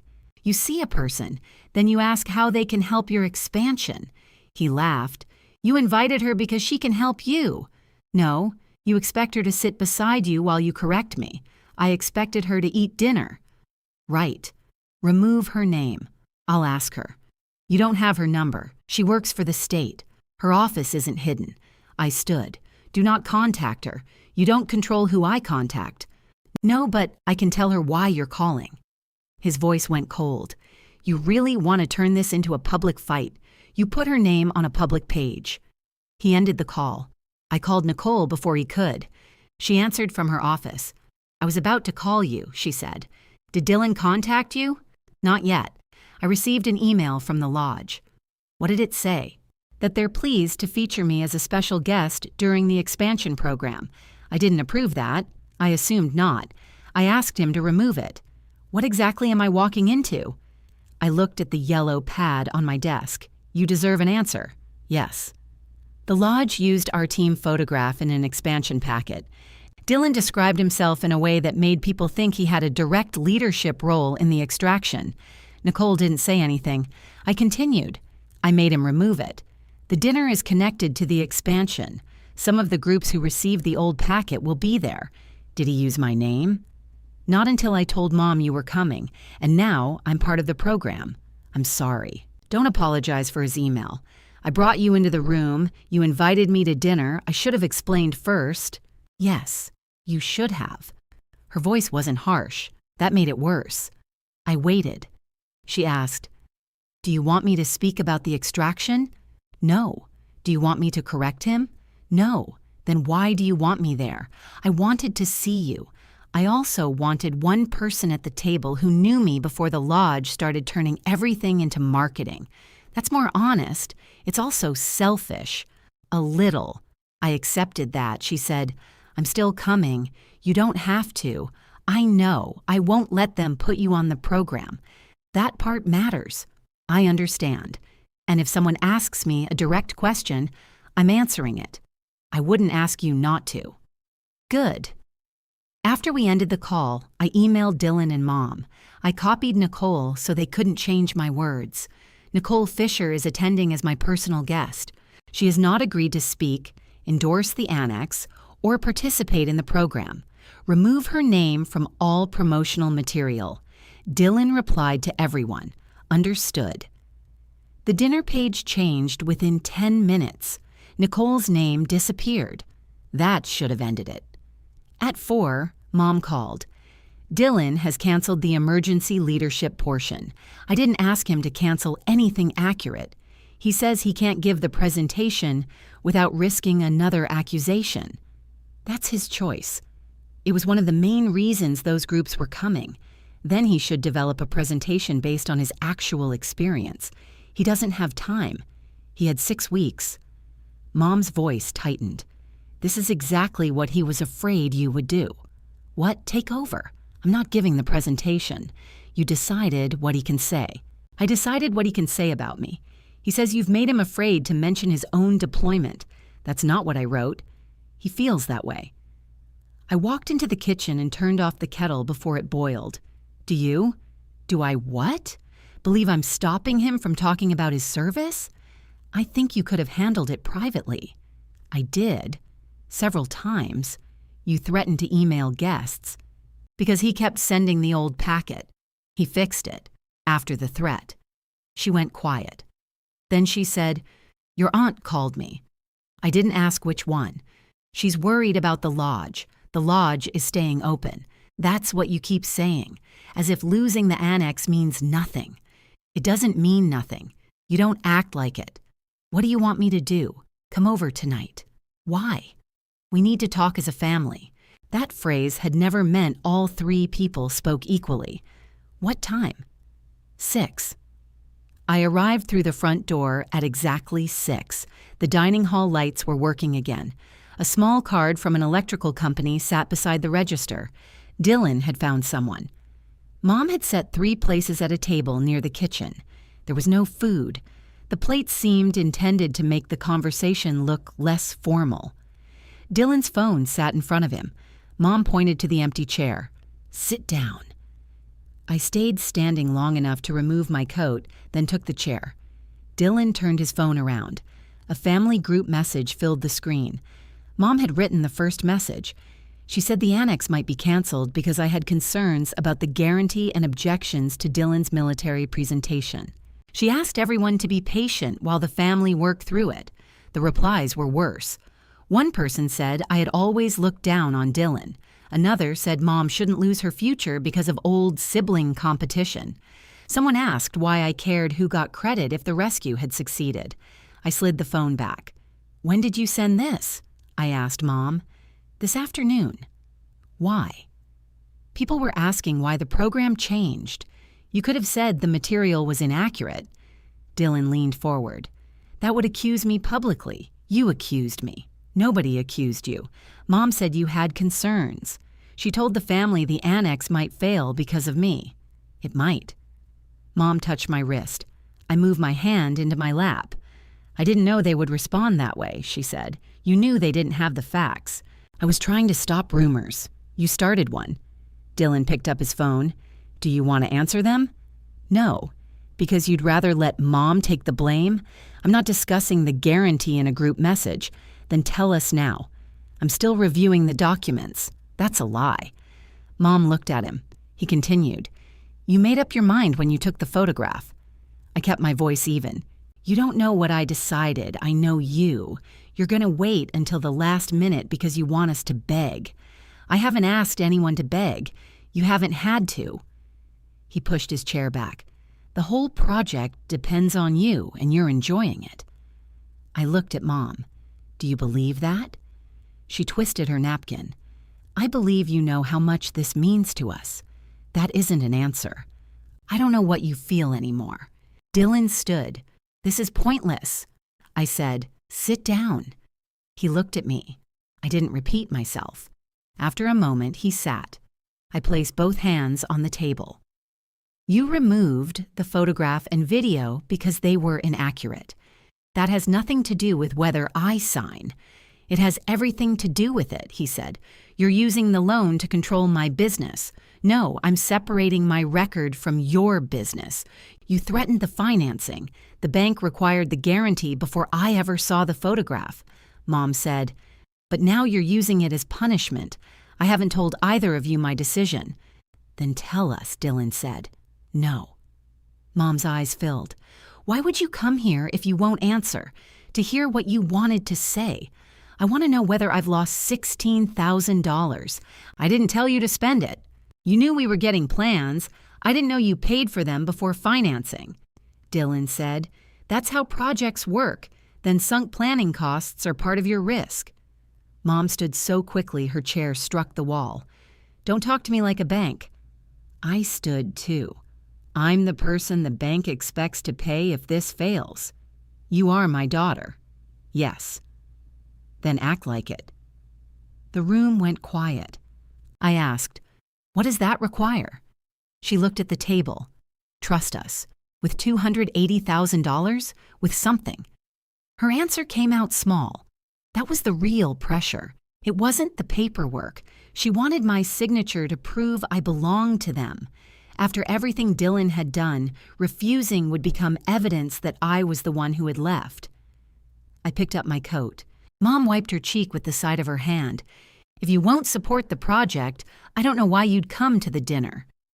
Dylan looked at her, then at me. There was the counter step. They couldn't replace my guarantee. They could make my place at the table depend on it. I put on my coat. Are you telling me not to come? Mom's mouth opened. Dylan answered for her. She's saying, don't come just to embarrass us, I asked Mom. She looked exhausted. I want you there, she said. I just don't want a scene. What counts as a scene? You know. No, I need you to say it. She gripped the edge of the table. Don't challenge Dylan in front of everyone. Don't turn the financing into an argument. Don't bring Nicole there to prove something. Nicole is already coming. Then ask her not to discuss the rescue. I won't control her answers. Dylan shook his head. So you are setting this up?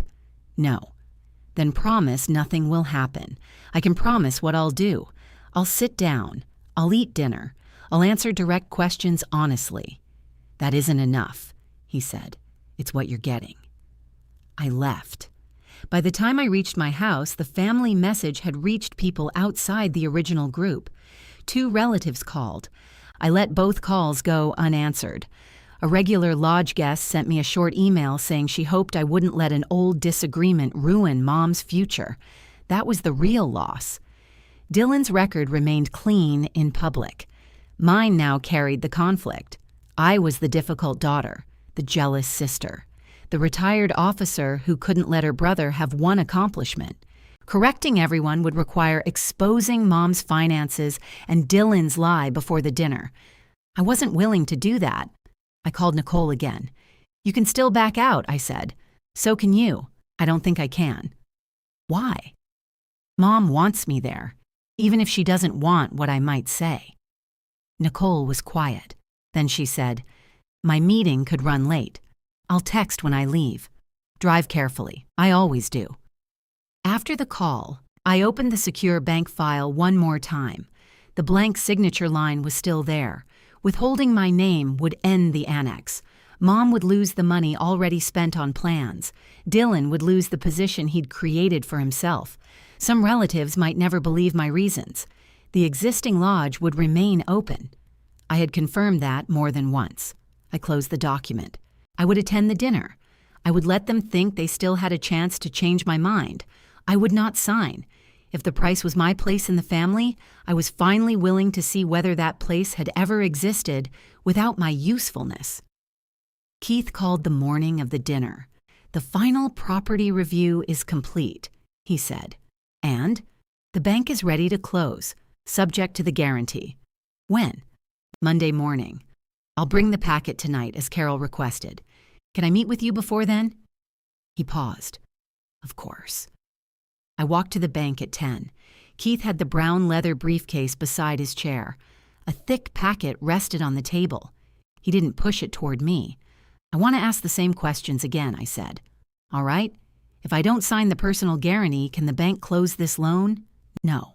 Can Mom sign something else to replace it? Not under this approval. Can Dylan? No. Can the bank use the existing lodge alone? The bank already considered that. It isn't enough for this loan. And if the annex financing is canceled, what happens to the lodge's current accounts and existing obligations? Nothing, provided they continue as they are. The lodge remains open. Its current banking relationship isn't canceled. No penalty? Not from us. Your mother has already paid planning expenses, but those aren't bank charges. I nodded. If I refuse, does the bank announce why? No. We would say a required condition wasn't completed. Would you tell people I caused it? No. Would you tell people Dylan caused it? No. He leaned back slightly. The bank isn't judging your family dispute.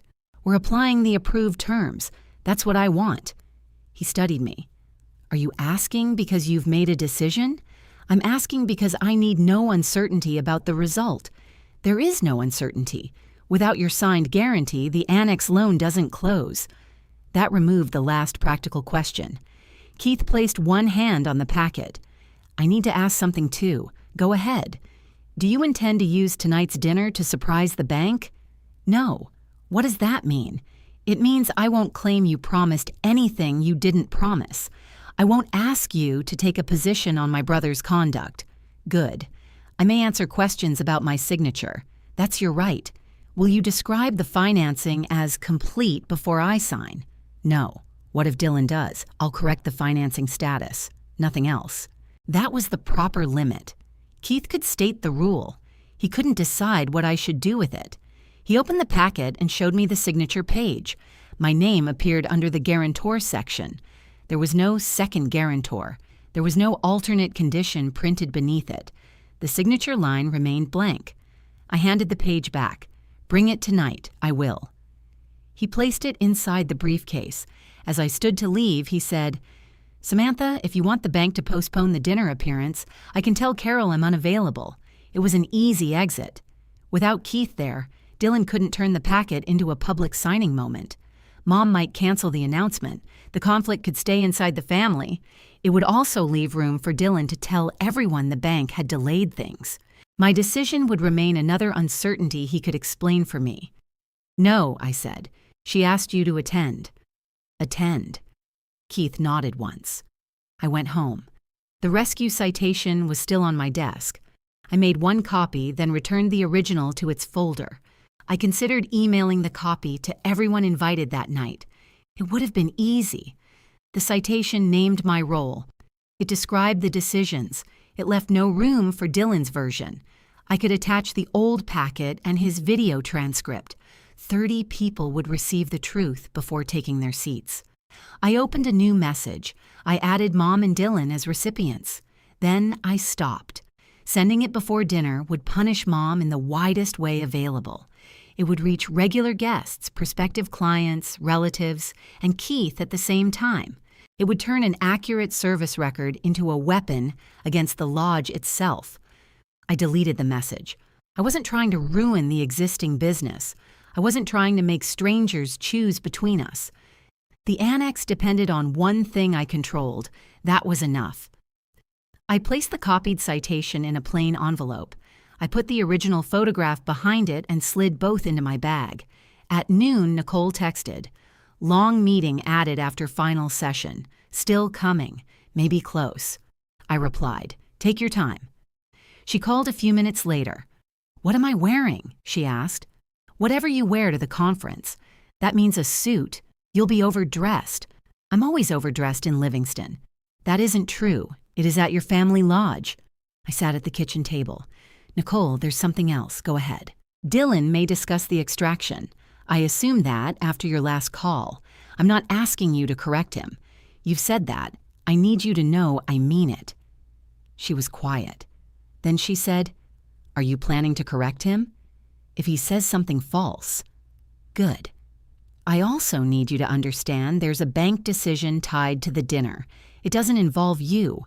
Are they using the rescue to get a loan? The loan depends on my personal guarantee. The rescue story has been used to attract prospective clients. Nicole exhaled slowly. Does Dylan know you told me? No. What does Carol know? She knows the photograph and video were inaccurate. She doesn't know my final decision about the guarantee. Do you want me to know? No, not before I tell her. That's fair. I heard someone call Nicole's name in the background. She covered the phone, answered them, then returned. I have to go. Drive carefully. I'll text when I leave. I arrived at the lodge shortly after 4. For the first time since Mom took my key, I waited at the front desk while she came from the kitchen to let me pass the small gate. She looked tired. Her hair was pinned up, but several strands had come loose. She wore the dark green dress she usually saved for holiday dinners. You're early, she said. I said I'd help with the tables. I wasn't sure you still would. I'm here. She looked at my bag. What's in there? Personal papers. Her mouth tightened, but she didn't ask again. We went into the dining hall. The tables had been arranged in a wide horseshoe facing the annex rendering. White cloths covered them. The centerpieces were glass jars filled with pine branches and small white flowers. At the front stood a narrow table for Keith's packet. Beside it was a new framed print of the rescue team photograph. Dylan had made another copy. The caption said, Riley Team, following overseas extraction. It no longer said he led the team. It still placed his name over people he hadn't led. I walked toward it. Mom followed. He changed the wording. He printed another copy. You took the first one. It was mine. He had the digital file. I can see that. She adjusted one of the centerpieces. Please don't take it down. Why is it here? It's part of the presentation. What presentation? Dylan says he removed the leadership session. He still wants to explain what inspired the professional program. I looked at her. You told me it was canceled. The formal portion was canceled. What's the informal portion? He'll speak during the toast. She said it quietly. He plans to use the rescue. He plans to talk about service. His service? Our family's service. I picked up the frame. Mom put her hand on my arm. Please. I turned it over. This copy had no initials and no inventory sticker. It was fresh from a printer. I set it back on the stand. Did you ask him not to do this? I asked him to be careful. That isn't the same thing. I can't control every word he says. You control what your business displays. She withdrew her hand. You always make it sound so simple. It is simple before guests arrive. What do you want me to do? Tell him he can't speak at his own dinner? Tell him he can't use my mission? Her eyes moved toward the kitchen door. He says it's his mission too. It isn't. He was there. At the airfield. I know. That answer mattered. She knew the correct fact now. Then use it, I said. What does that mean? If he starts changing the story, say where he was. Her face tightened. I won't humiliate my son. Neither will I. I'll give him a chance to correct himself. And if he doesn't? I looked at the table where Keith's packet would sit. I'll answer what's said. Mom's eyes filled. This is what I was afraid of. I know. Can't you let him have tonight? He can have the dinner. He can have the lodge. He can talk about his 6 years in the Army. He can announce every honest plan he has. But not this. No. She looked at the framed photograph. I wish your father were here. So do I.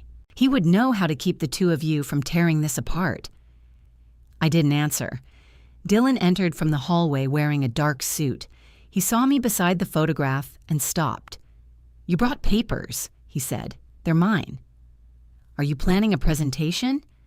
No. He walked to the front and straightened the frame.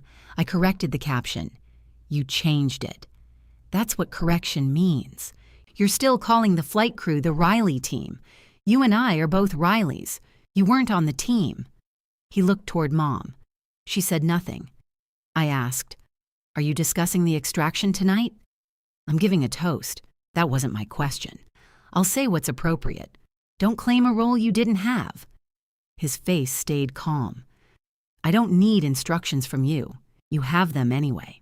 He stepped close enough to lower his voice. If you start something tonight, everybody will see exactly who you are. I held his gaze. So will you. Guests began arriving before 5:30. I helped Mom take coats and direct people to their seats. I didn't correct relatives who avoided me. I didn't respond when one of them touched my arm and said, "Be kind to your mother tonight."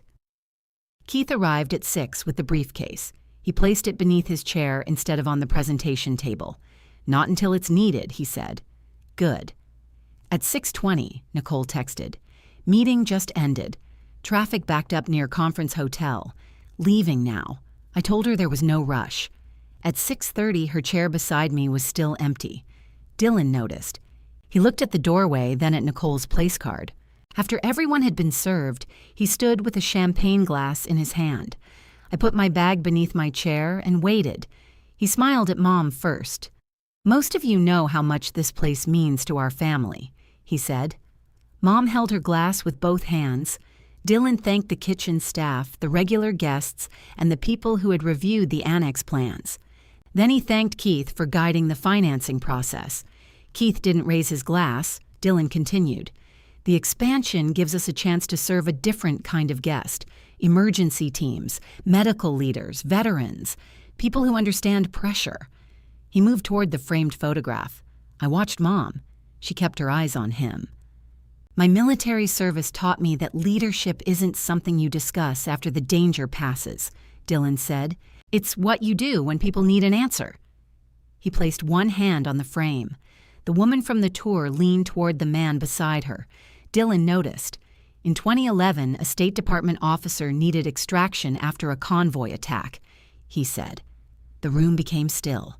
Our people had limited time. I led that combat rescue. Mom's glass stopped halfway to her mouth. Dylan looked around the room. That day shaped the way I managed this lodge. It's also why I created the Emergency Leadership Program for the Annex. I waited 1 second. Then I stood. Dylan. He looked at me with a calm expression he'd practiced. "I'm not finished. You are with that story." A relative near Mom made a quiet sound.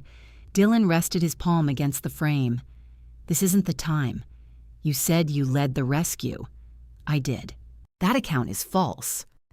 The woman from the tour looked down at her plate. I kept my eyes on Dylan. "You have one opportunity to correct it."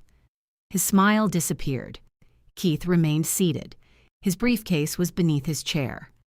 Dylan said, "You don't get to interrupt my dinner and accuse me of lying.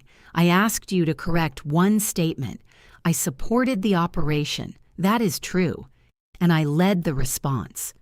That is false." He looked at the guests instead of me. "My sister flew one of the aircraft involved. One aircraft went to the extraction site." He shook his head. "There were multiple support elements. Yes, you were with one at the airfield. I coordinated what the crew needed. You handled supplies, which made the mission possible. Your work mattered. You still didn't lead the rescue." Mom stood. "Dylan, you told me you stayed at the airfield." His head turned toward her. "I did stay there." "Then why did you tell everyone you led it? Because leadership doesn't require sitting in a cockpit." I said, "It requires authority over the mission. I had authority over support, not over my aircraft." He pointed at the photograph. "I was there when the team came back. I was part of the operation. You were part of the support structure. That distinction only matters to you. It matters to everyone in that photograph." His voice rose.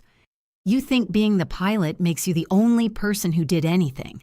I was the aircraft commander, and I helped lead the rescue from the airfield." "No." He looked around the dining hall again. "This is what Samantha does. She takes a team accomplishment and makes it about rank." I didn't answer. He continued. "She had a role. I had a role. The officer got out because the entire operation worked. That part is true. Then stop calling me a liar. You said you led the combat rescue." "I did." The front door opened behind me. Cold air moved through the dining hall. Nicole entered wearing a dark suit and carrying a conference bag over one shoulder. She stopped near the front desk. "I'm sorry," she said. "Traffic was backed up." Nobody responded. She looked at the tables, then at Dylan standing beside the photograph. "What did I walk into?" Dylan lowered his glass. "Nothing." "Family disagreement." The woman from the tour turned in her chair. He says he led the rescue in that picture. Nicole looked at the frame. Then she looked at me. I hadn't known she would enter at that moment. I hadn't even heard her car. She set her conference bag beside the door. "Which rescue?" she asked. Dylan's face changed. He recognized her. "The 2011 extraction," the woman said, "after the convoy attack." Nicole walked farther into the room. "I'm Nicole Fisher." Several people shifted in their seats. She looked at the woman from the tour. "I was the State Department security officer they extracted." Dylan set his glass on the presentation table. "Nicole, it's good to see you." She didn't look at him. The woman asked, "Who led the rescue?" Nicole pointed toward me. "Major Riley commanded the aircraft." Dylan gave a short laugh. "That's the flight side.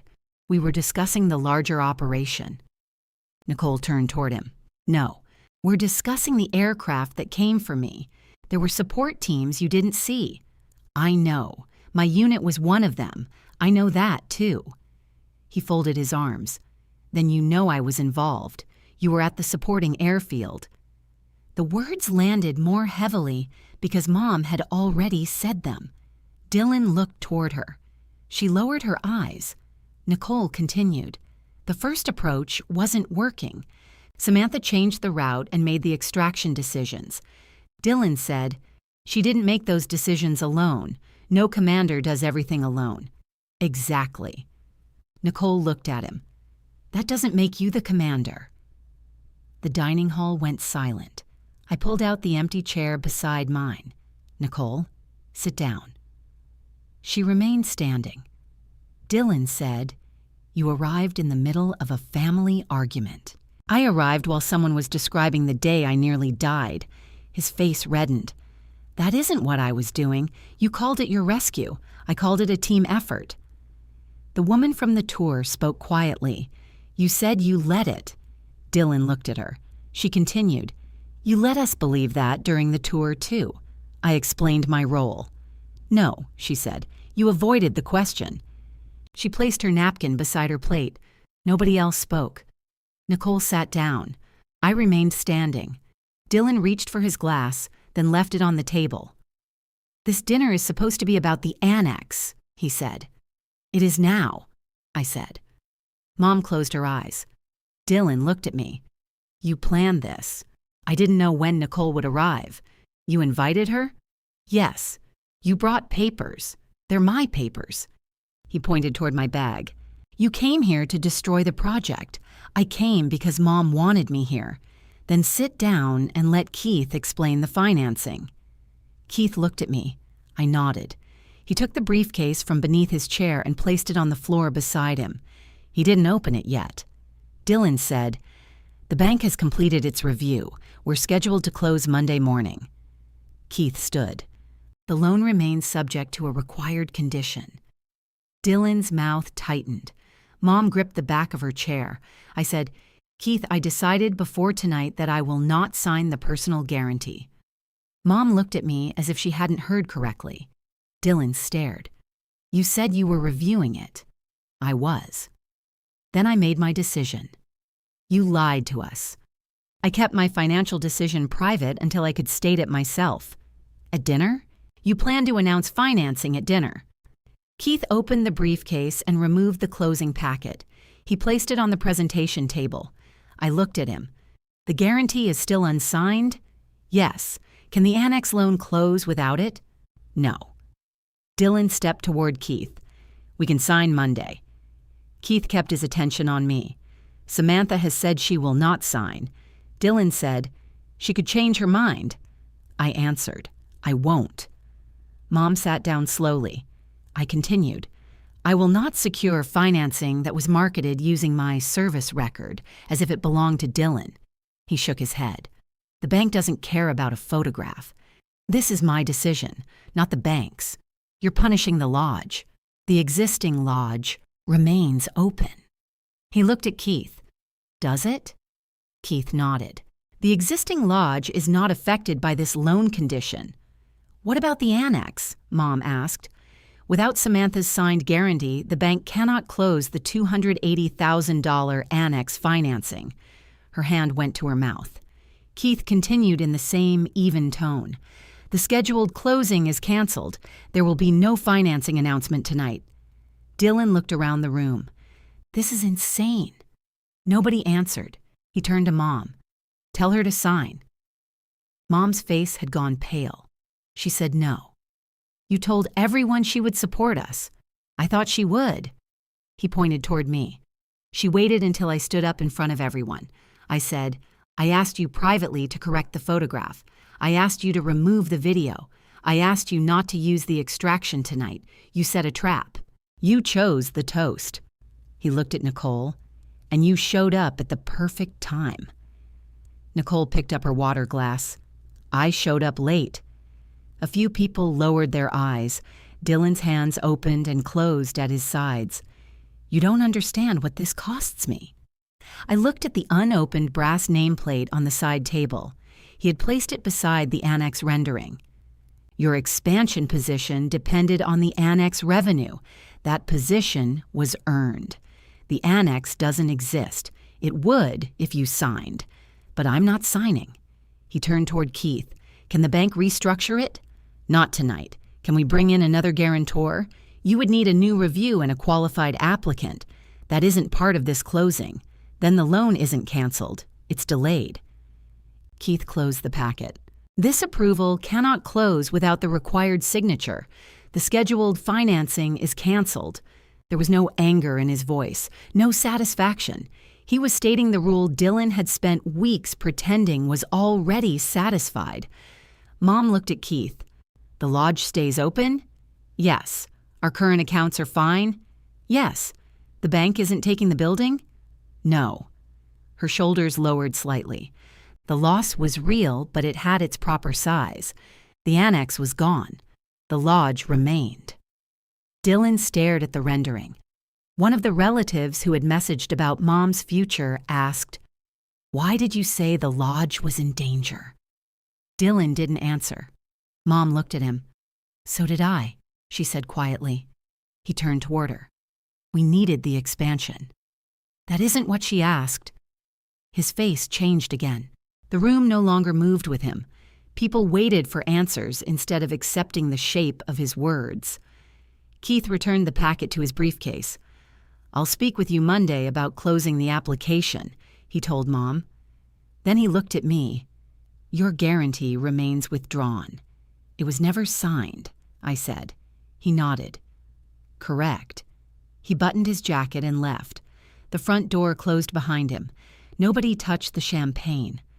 Mom looked at the framed photograph, then at Nicole. Finally, she looked at me. You said you brought papers. I reached beneath my chair and lifted my bag onto my lap. She held out her hand. I want to read the citation. I took the envelope from my bag and gave it to her. She opened it at the table. Dylan remained beside the annex rendering. He looked as if he might leave, but nobody stopped him and nobody followed him. Mom read the first paragraph. Her eyes moved slowly across the page. When she reached the section describing the changed approach, she went back and read it again. Then she looked at Nicole. Is this accurate? Yes, all of it? The citation leaves out some details, but nothing there is wrong. Mom lowered the paper. Why didn't you show me this before tonight? She asked me. You never asked to see it. You knew what Dylan was saying. I asked him to stop. You knew the dinner could end this way. I knew the loan wouldn't close. Her voice rose. You could have told me your decision at home. And then what? We could have canceled. You could have. I didn't trust Dylan to tell people why. You let him stand up there. I told him not to use the rescue. You knew he might. Yes. She pressed the citation against the table. So you waited. I gave him the chance to tell the truth himself. In front of everyone. He made the claim in front of everyone. Dylan pushed the rendering off its stand. The bottom edge struck the floor. Stop talking like I committed some terrible offense. Mom turned toward him. You said you let it. I helped. That isn't the same sentence. He looked at her. She held up the citation. Your name isn't here. It's an aircraft citation, because you weren't on the aircraft. His face went still. Mom had finally used the correct fact without asking me to soften it. Dylan said, "You don't understand military operations." "No," she said. "I understand what you told those people." One of the relatives stood and picked up her coat. "I'm going to leave." Others followed. Nobody made a speech. Chairs moved. Coats came off hooks. A few people thanked Mom for dinner because ordinary habits survive even the worst evenings. The woman from the tour stopped beside Dylan. "Our tentative dates should be released," she said. He looked at her. "The lodge is still operating." "I know. We still host groups." "I know that too." "Then why release them?" "We were considering the annex program." "There is no annex," she glanced at the photograph. "And we need to review what we were told." She left with the other 2 members of her group. Dylan watched them go. That was the first business consequence he couldn't blame on bank paperwork. They had hurt him. They had changed their plans. Mom remained seated with the citation. A regular guest approached me near the front desk. "I didn't know," she said. "You weren't supposed to. I sent you an email. I received it." "I'm sorry." I nodded. She waited, perhaps expecting me to make her feel better. I didn't. After she left, only the 4 of us remained. Food sat untouched on several plates. The white flowers in the centerpieces had begun to lean toward the candles. Nicole picked up her conference bag. "I should go."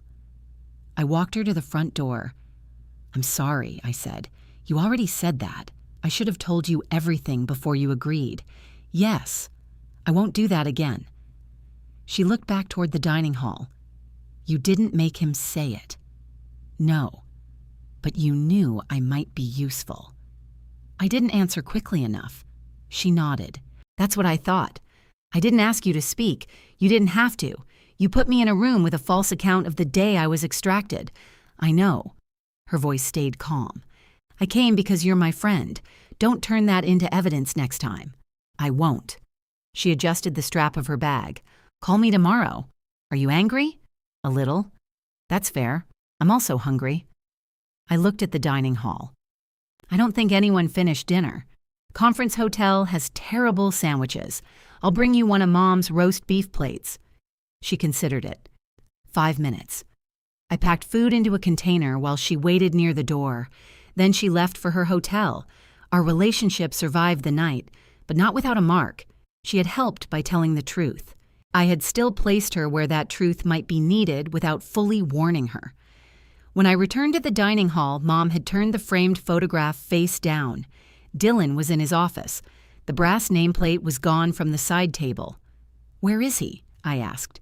"In there. Is he coming out?" "I don't know." Mom folded the citation along the existing crease and placed it back in the envelope. "I blamed you," she said. "Yes. I'm still angry with you." "I know. You could have told me sooner. I told you the financing wasn't complete.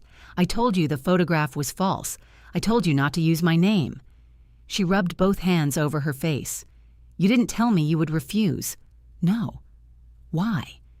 "Because every conversation became pressure. I wanted one decision that was mine before you and Dylan started working on it." She looked toward his closed office door. "I did pressure you." "Yes. I thought if you signed, everything would settle down. It would have gotten worse. You don't know that. He was already booking groups around a story he didn't own." She looked at the envelope. "I should have read this before. You should have believed me without it. That hurt her. I saw it." She didn't argue.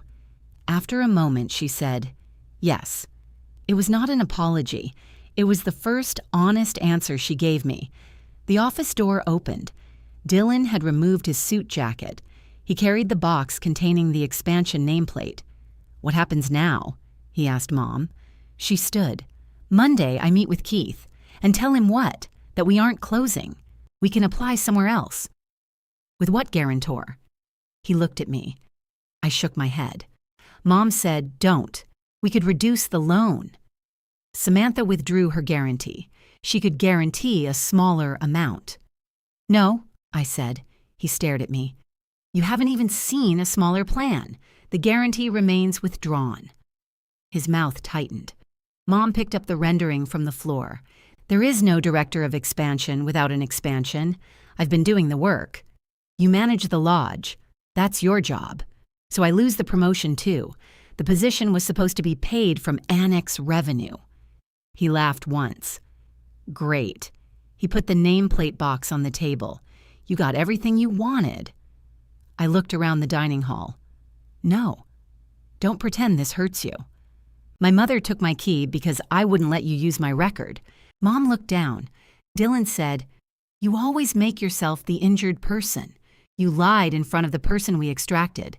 She arrived at the perfect moment. She arrived late. You invited her. Yes. So you planned it. I didn't answer again. Mom stepped between us.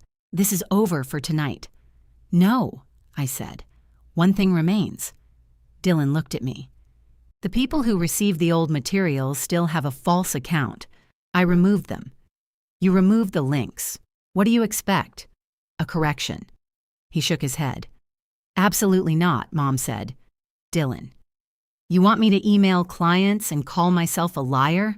I want you to state your actual role. They'll never work with us. They already heard Nicole. Not all of them were here. Then correct the ones who weren't. He picked up the nameplate box. I'm done. He walked past us and left through the side door. Mom and I heard his truck start a few seconds later. She locked the door behind him. Then she returned to the dining hall and began clearing glasses. I helped because the room still had to be cleaned. We worked without speaking for nearly half an hour. At the end, Mom took the framed photograph into her office. She put it in a cabinet instead of returning it to the wall. I won't display it with that caption, she said. Thank you. She closed the cabinet. I'm not ready to talk about the key. I didn't ask. I know. I picked up my bag and left through the front door. The next morning, Keith confirmed by phone that Monday's closing appointment had been removed from the calendar. Mom would meet with him to close the application file. The lodge opened on time. Its existing reservations remained. Breakfast was served. The lights stayed on. The annex page disappeared from the website before noon. Dylan didn't call me. Mom sent one message late that afternoon. He still refuses to send a correction. I replied, then nothing changes between us. 3 days passed. I spoke to Nicole twice. The first call was short. During the second, she told me about her conference and complained about the hotel coffee. That was how I knew we would be all right, though not immediately. On the fourth morning, an email arrived from Dylan. Mom and I were copied. So were the original dinner recipients and the professional contacts who had received the old group packet. The subject line said, Correction to Riley House Military Program Materials. The message was brief. Dylan wrote that he had served in a support role at the airfield during the 2011 operation. He stated that he had not commanded the aircraft or led the extraction.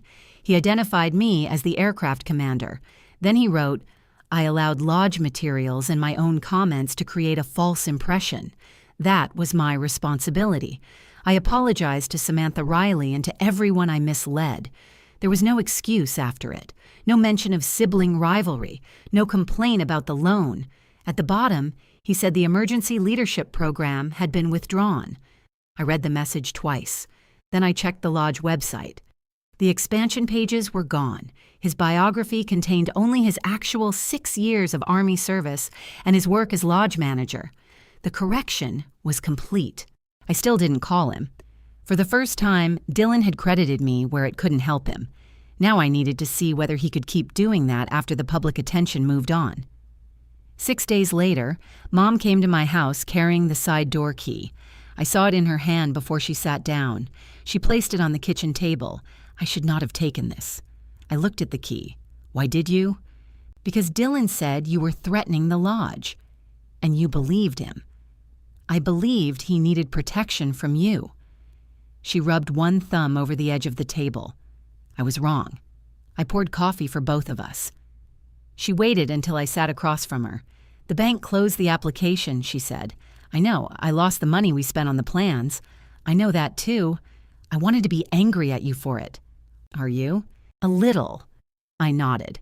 She looked surprised. I thought you'd argue. You're allowed to be angry about losing $16,000. You aren't allowed to blame me for spending it. She lowered her eyes. That's fair. We drank coffee without speaking. Then she pushed the key toward me. I want you to have this. I don't. Her hand stopped. This was your father's key. I know. I gave it to you because I trusted you. You took it because I stopped being useful in the way you wanted. That isn't how I would say it, it's how it happened. She left the key between us. What do you want me to do? Invite me when you want to see me. Call a qualified person when the lodge needs repairs. You know that costs money. Yes. You also know the building better than most of them. That doesn't make it my responsibility. She nodded slowly.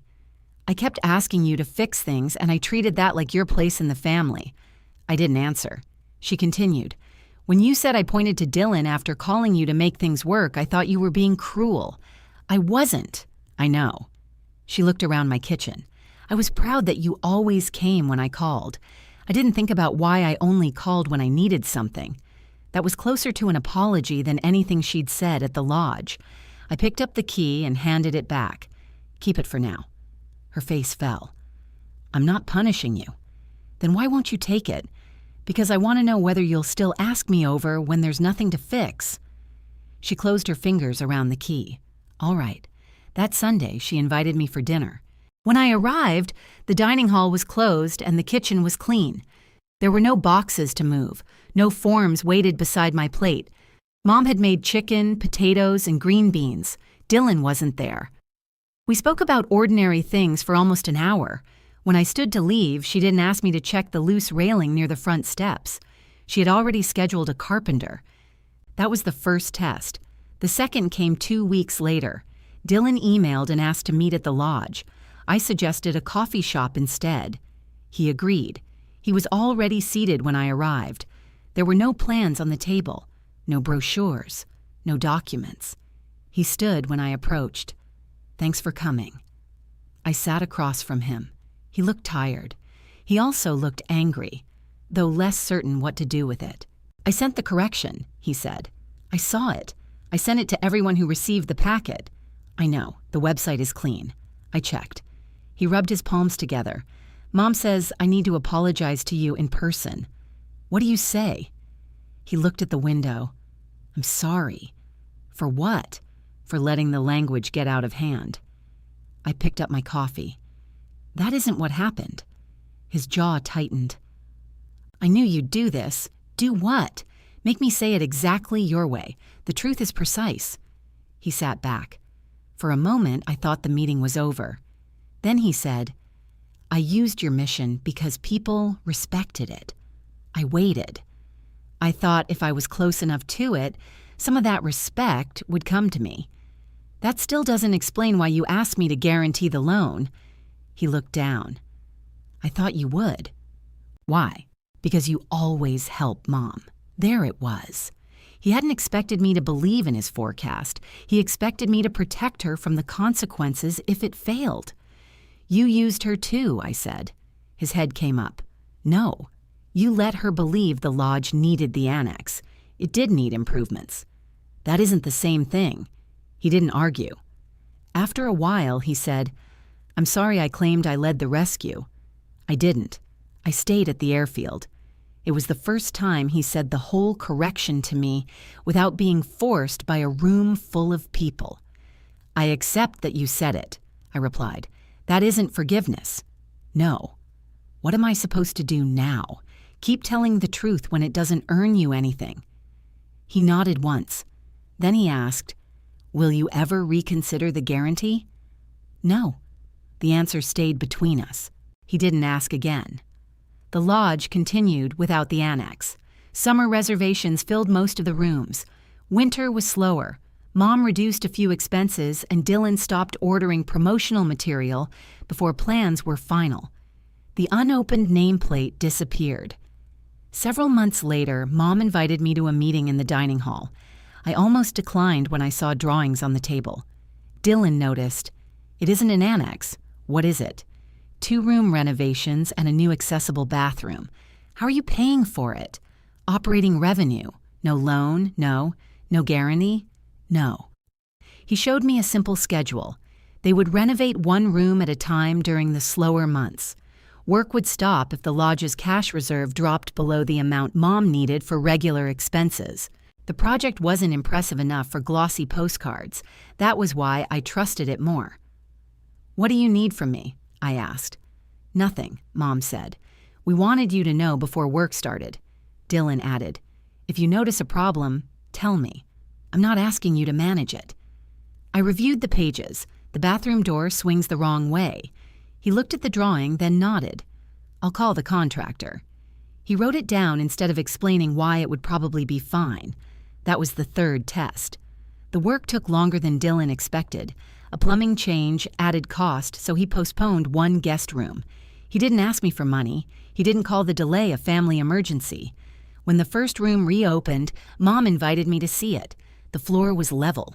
The lights worked. Dylan had kept the old wooden dresser instead of replacing everything for appearance. "It looks good," I said. He smiled. "Thank you." A guest staying that weekend recognized me from the rescue team photograph, which was still stored in Mom's office. "I heard your brother was involved in that rescue," he said. Dylan was standing beside the front desk. He answered before I did. "I supported operations from the airfield. Samantha commanded the aircraft." The guest turned toward me. That must have been something. "It was a long day," I said. Dylan didn't add himself back into the story. Later, Mom unlocked the office cabinet and took out the frame. "The photograph shouldn't stay hidden forever," she said. "The caption can't stay." "I know." We sat at the desk and wrote a new one. It identified the flight crew after the extraction. It stated that Major Samantha Riley had commanded the aircraft. A second line said Dylan Riley served with the supporting unit at the airfield. Nobody was erased. Nobody was moved closer to the center. Mom ordered the new caption herself. She also gave me the side door key again. This time, I took it. "I'm not handling the electrical panel," I said. "I know. And if you invite me to dinner, I'm coming as family." "I know that too." Dylan and I didn't return to the relationship we had before. That relationship had depended on silence, so returning to it would have meant nothing changed. We built a smaller one. He called before using my name in lodge materials. Most of the time, he didn't use it at all. When professional groups asked about military programs, he described his logistics experience. He stopped offering rescue leadership talks. Nicole visited the lodge the following spring. She had a meeting in Livingston and stayed an extra night. The three of us ate dinner with Mom after the dining hall closed. Dylan served roast beef and didn't ask Nicole to meet a single client. Afterward, Mom brought out the newly framed photograph. Nicole read the caption. "This is accurate," she said. Dylan looked at me. "Do you want it in the dining hall?" "No." He nodded. "The hallway?" I looked toward the quiet passage between the front desk and the guest rooms. People would see it there, but it wouldn't be part of a sales presentation. The hallway is fine. If this story moved you, subscribe, and let me know where you are watching from. Dylan brought a hammer, a level, and 2 picture hooks. Nicole held the frame against the wall while I stepped back to check the height. "A little left," I said. "That's your left," Dylan replied. Nicole laughed. "Some things don't change." He moved the frame 1/2 inch. "There?" "There." I marked the wall with a pencil. Dylan tapped in the first hook, then handed the hammer to me for the second. Mom watched from the front desk. She didn't direct us. She didn't ask anyone to hurry. When both hooks were secure, Nicole and I lifted the frame together. Dylan held the bottom edge so it wouldn't strike the wall. The glass caught the warm light from the hallway fixture. The new caption sat straight beneath the photograph. I checked it once more. Every name was where it belonged. Nicole and I mounted the accurately captioned rescue team photograph in the lodge hallway, while Dylan steadied the frame.